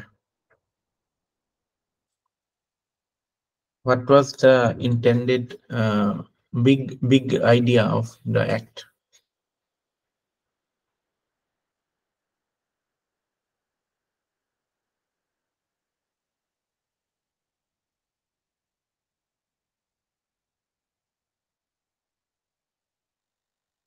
Ended diarchy at the provinces and introduced it in the center. That is okay. But what was the big idea? Big idea to generally Federalism, sir. Federalism to ourselves, but it didn't come into being because the states did not agree to participate. Federations into All India Federation of the big idea was the responsible government, idea of responsible government. 1937 or provincial autonomy. Actually, we tasted freedom for the first time when that month 37 months 36 months of Congress rule in provinces of complete autonomy complete autonomy it was a responsible government minister was responsible so he had to aid and governor had to act on aid and advice so essentially minister was free so maximum province Congress government form So the big idea was the complete responsible government in provinces.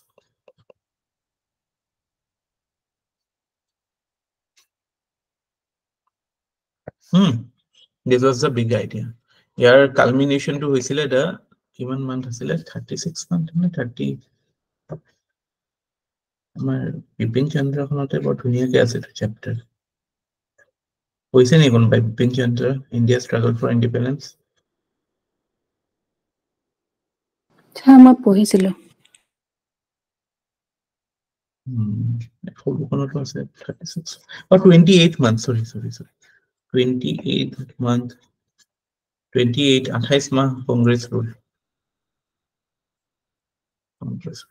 Year culmination to asile ঠিক আছে so this was the big idea of 1935 but there were other some ideas which never came into being the idea of all India federation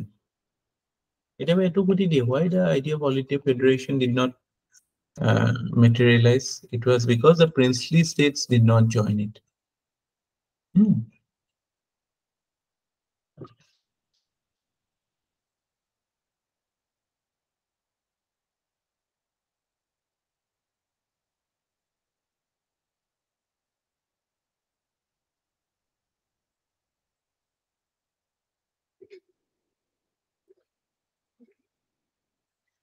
Kitaba again it was a peripheral and unrelated to it but kitaba ahi jay Harcourt Butler ba Butler committee buliu ahe Butler committee was associated with or what was its mandate or etu ki asile 1927 ot etu hoisile its mandate was to investigate the relationship of British Raj with the princely states so kitaba ahi jay Butler committee Butler committee dekhile princely states modern Indian history bahut kita match the following ahe event to dibo kunba naam dibo bilakot mane keywords bilak important hoy I modern India revise konte bilak kotha ahi but still paise jetia consolate hole bhal Butler jodi dekhe princely states kene mon rakhibo Butler England teamor T20 captain hoy he is a raja say over Rajasthan western north ot ase inu kotha kiba kibi associate koibla monot rakhibo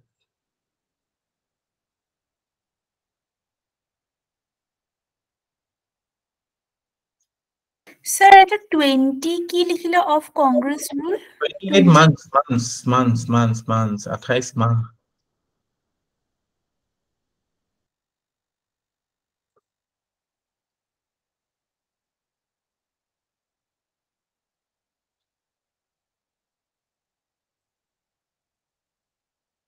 আপনি মানে you are lagging behind why মানে we discussing something else and you are still there Sir, মাতটো গুছি যায় মাঝে মাঝে আপনি internet connection ভালো এটা লক না স্যার লব লাগিব ঘৰত স্যাৰ আছে ইয়াত আকৌ এক্সট্ৰাকে মানে মই ফ্ৰীতে পাই থাকো কাৰণে মই লোৱা নাই লব লাগিব কিন্তু if you are getting something for free then you are the product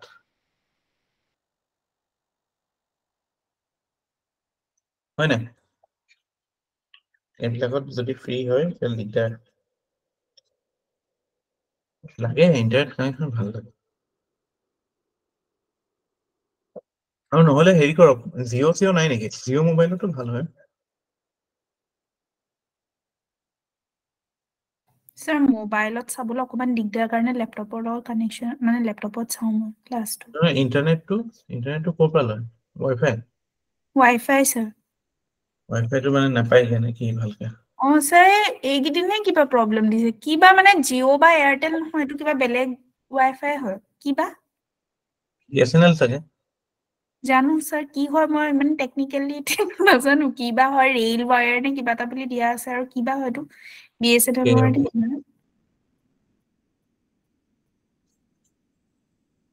Airtel বহুত ভাল স্যাৰ জিঅ' এয়াৰটেল ভাল মোৰ ঘৰতো জিঅ'ই হয় সেইটো একো প্ৰব্লেম নাছিলে ঘৰত মই আগতে ক্লাছ কৰিছিলো ন ইয়াত অকমান প্ৰব্লেম হৈছে স্যাৰ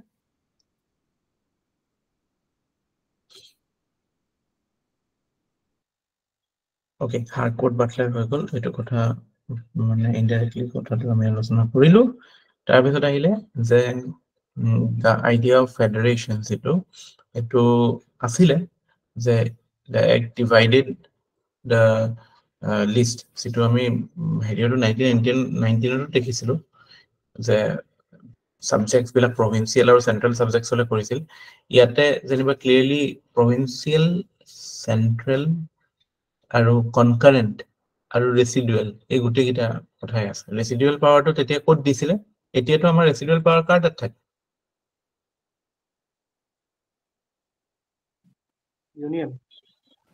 ইউনিয়ন সেন্টাৰ স্যাৰ চেণ্টাৰত থাকে তেতিয়া ৰেচিডুৱেল পাৱাৰ কাৰ্ডত থাকিব গভৰ্ণৰ জেনেৰেলৰ তাত বা ষ্টেটত ৰেচিডুৱেল পাৱাৰটো ক'ত থাকিব গভৰ্ণৰৰ তাত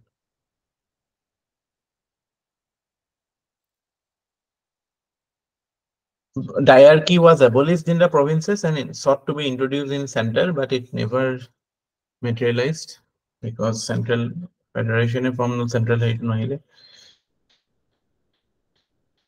আটাইতকৈ important কথাটো হেতুৱে responsible government in provinces governor was to act with aid and advice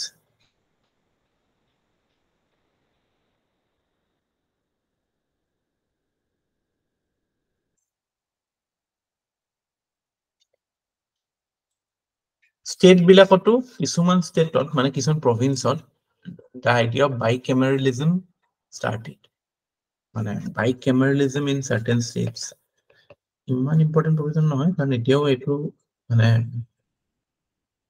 ছখন প্ৰভিন্স আছিল এতিয়াও ছখনতে আছে bicameralism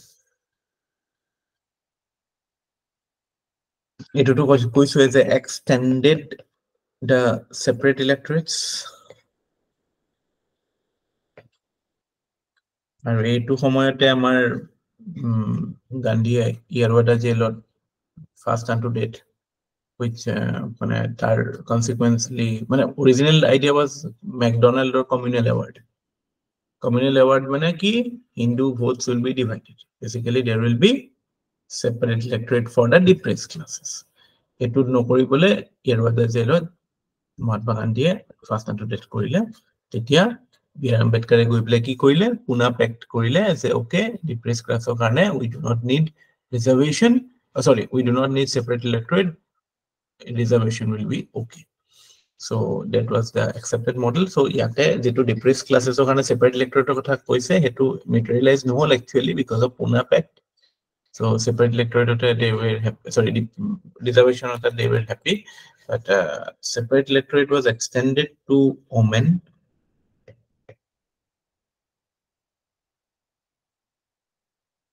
and labor obviously edu depressed classes holo so porikha table ahibo pare je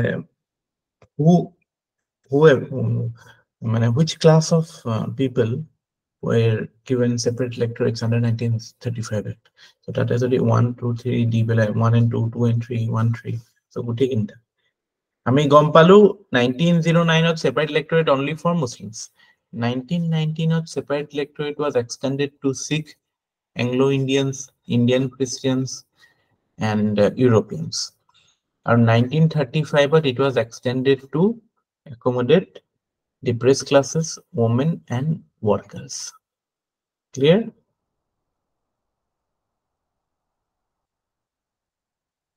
yes sir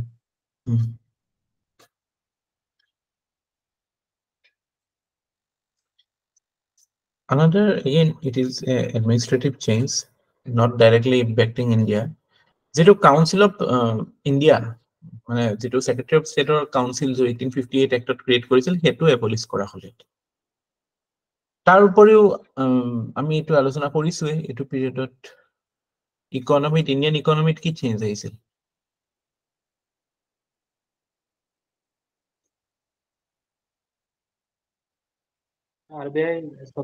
RBI, yes. Establishment of Reserve Bank of India. Key commission asile on the recommendation of Hilton Young Commission. Hilton Young Commission. Very good. Aru, I mean, 1919 or under we created Public Service Commission. বাট ইয়াতে আমি মানে এতিয়া যেনেকে UPSC APSC থাকে সেই আইডিয়াটো 1935 এক্টত প্ৰথম আহিলে যে we had separate federal public service commission and provincial public service commission আৰু আগতে যেটো সুপ্ৰিম কোৰ্ট আছিলে সুপ্ৰিম কোৰ্টৰ ফাংচনটো it was like a kind of appellate court or appellate court হয় প্লাস কিছুমান ক্ষেত্ৰৰ অৰিজিনাল jurisdictionও আছিলে কিন্তু the idea of a federal court idea to আহিছিল 1935 এক্টত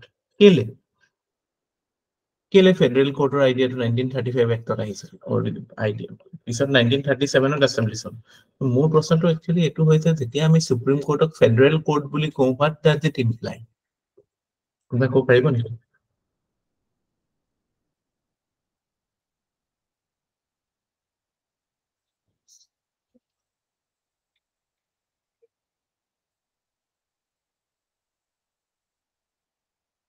what does it imply when we say that Supreme Court of India is a federal court?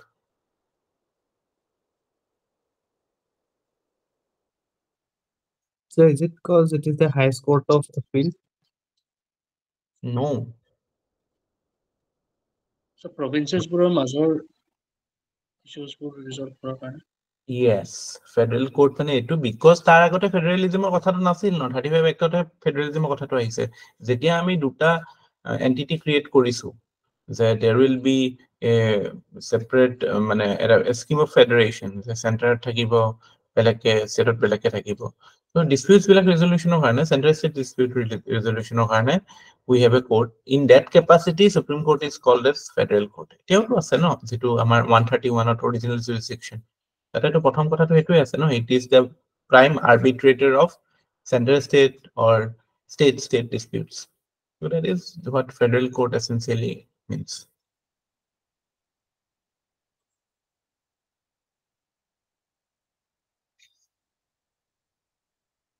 হল তাৰ পিছত আহিলে আমাৰ Independence of India Act বা Indian Independence Act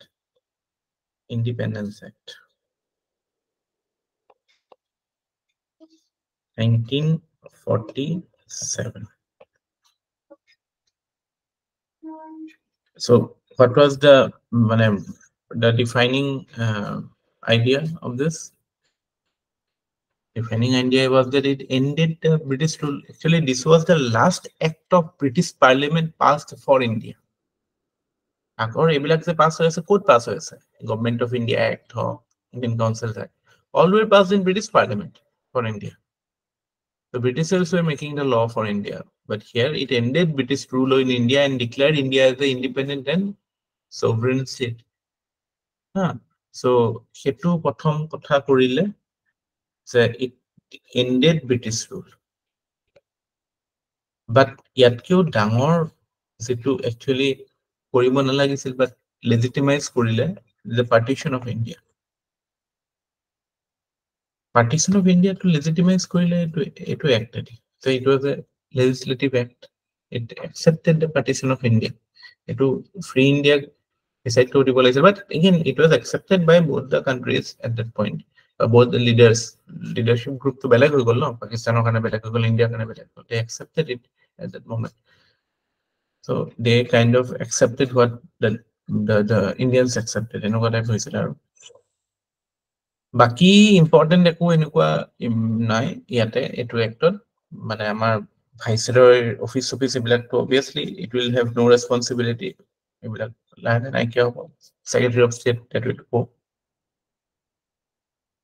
Constituent Assembly was recognized as the authority to frame the constitution for independent India so India or Pakistan with respect to the princely states it proclaimed the lapse of British paramountcy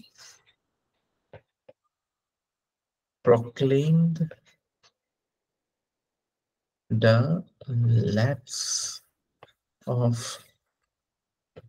British paramountcy British যে paramount power হয় princely states ওপৰত এটো কেতিয়া originally idea টো আহিছিল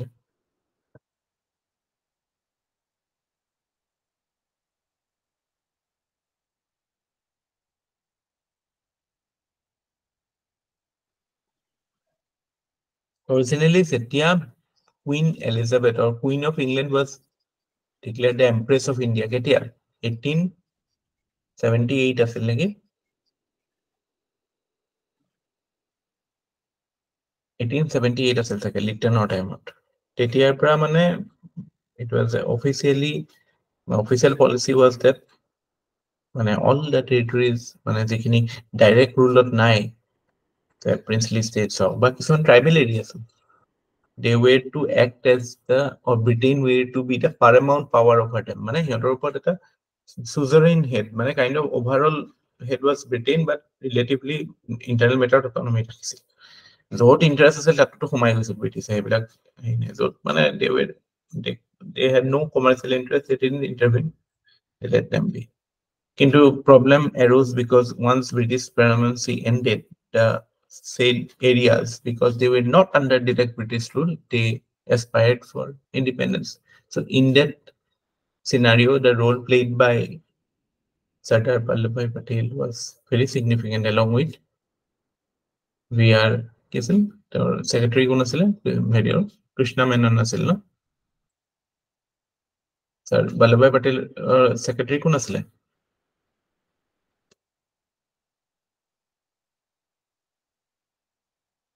কৃষ্ণ মেনন নাছিল জানো কৃষ্ণ মেননে আছিল নেকি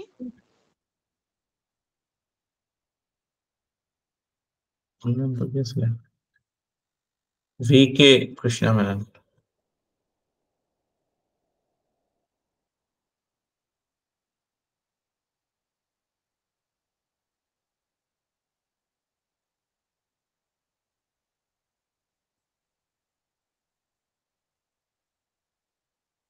VP Menon বুলিও কয় VP Menon VP Menon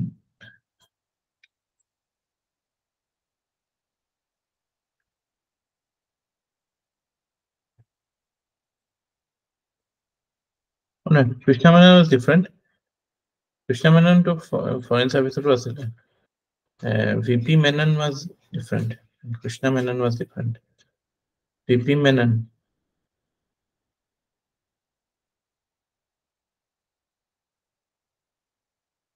VP Menon not VP Menon is a different person Krishna Menon was a different person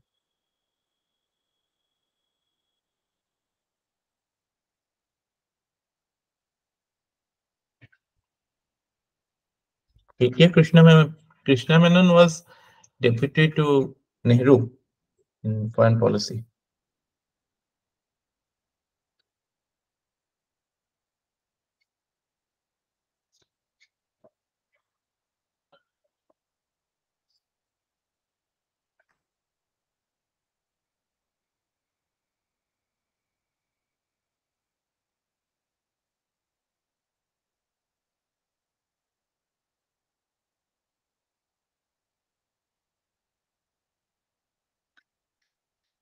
India League বুলি এটা অনুষ্ঠানত লিড কৰিছিল ইংলেণ্ডত India League okay forget it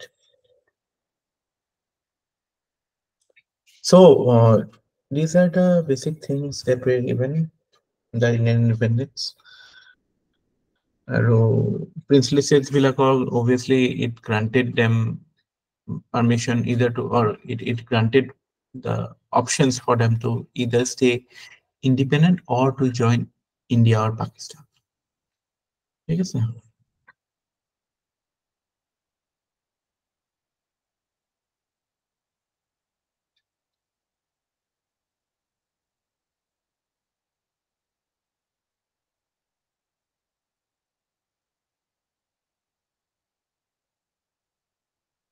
So this is it.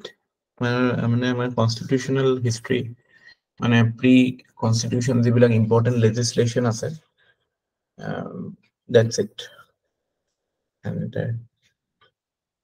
we have to discuss certain other aspects like main constitution সোমোৱাৰ আগতে আমাৰ কিছুমান areas of আহে যেনেকে ক'ৰ পৰা আহিছে constitution bag of borrowings তাৰপৰা constitution making process to important কিছুমান figures আছে important committees or head আছে সেইবিলাকো আমি চাম but in the next class is it okay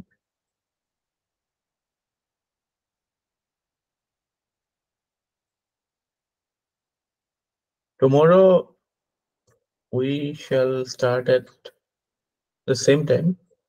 Let's see how far we can progress tomorrow. Then we will decide on either lengthening this class or having a class in the morning.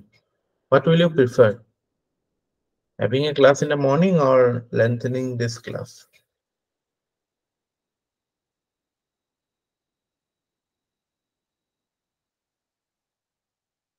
Sir, morning ইয়াতকো দীঘল কৰিবনে মানে sir এটা যদি কৰে তেতিয়া ইয়াতকো দীঘল কৰিবনে কি স্যাৰ মানে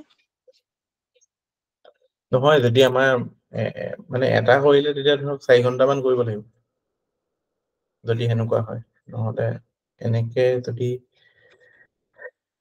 চাও কাইলেও কৰি পেলাই কিমানখিনি আগবাঢ়িব পাৰি স্যাৰ অলপ যদি জলদিকে ষ্টাৰ্ট কৰিব পৰা যায় by 7:30 7:30 ষ্টাৰ্ট কৰিব পাৰি 7:30 ষ্টাৰ্ট কৰিলে কি হ'ব till 11:30 7:30 ষ্টাৰ্ট কৰিব পাৰি we can do that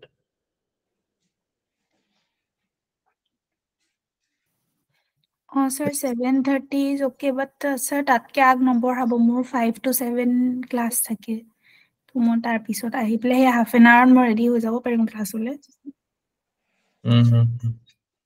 ঠিক আছে কাইলে তেলে 7:30 চাম মই মানে খানা বিনা খাই পেলাই বহু ন 7:30 হৈ যাব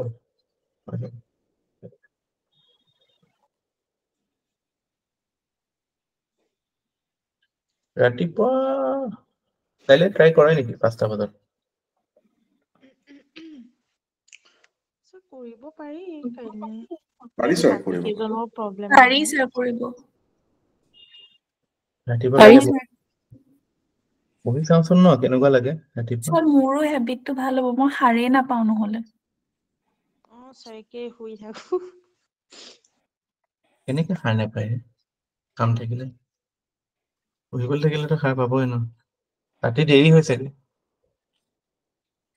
স্যাৰ ৰাতি শুতে দেৰি হয়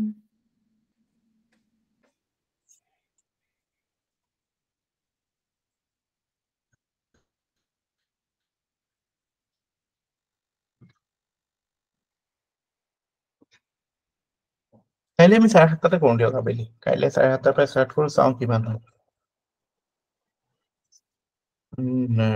মানে স্পিডত যাবলৈ অকমান ফ্ৰেছ হৈ থাকিব লাগে বস্তুবিলাক মানে কৰিব লাগিব কিবা উপায় নাই পটাপট কৰিব লাগিব এইটো উইকতে আমি পলিটি মানে হিষ্টনিষ্ট কৰিব লাগিব পলিটি যিখিনি ইম্পৰ্টেণ্ট এৰিয়া আছে আৰু কোৱেশ্চনছ কিছুমান দিব লাগিব মই এটা যেটো গম পাইছো আপোনালোকৰ কোৱেশ্চনছ বিচাৰি দিব লাগিব কোৱেশ্চনছ দিলেহে কনসেপ্ট বিলাক আপোনালোকৰ প্ৰবলেমছ বিলাক মানে এক্সপ'জ হ'ব নহলে কোৱেশ্চনছ নকৰিলে জাস্ট কৈ থাকিলে নহব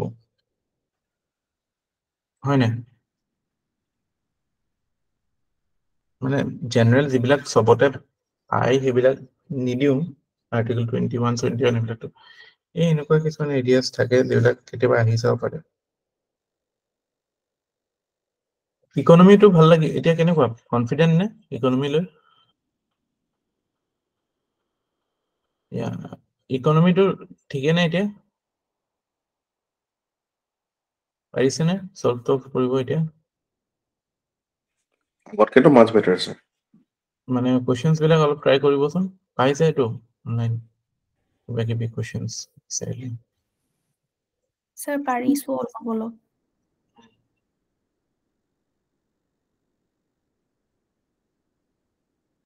ঠিক আছে see you tomorrow evening 7:30 good night thank you sir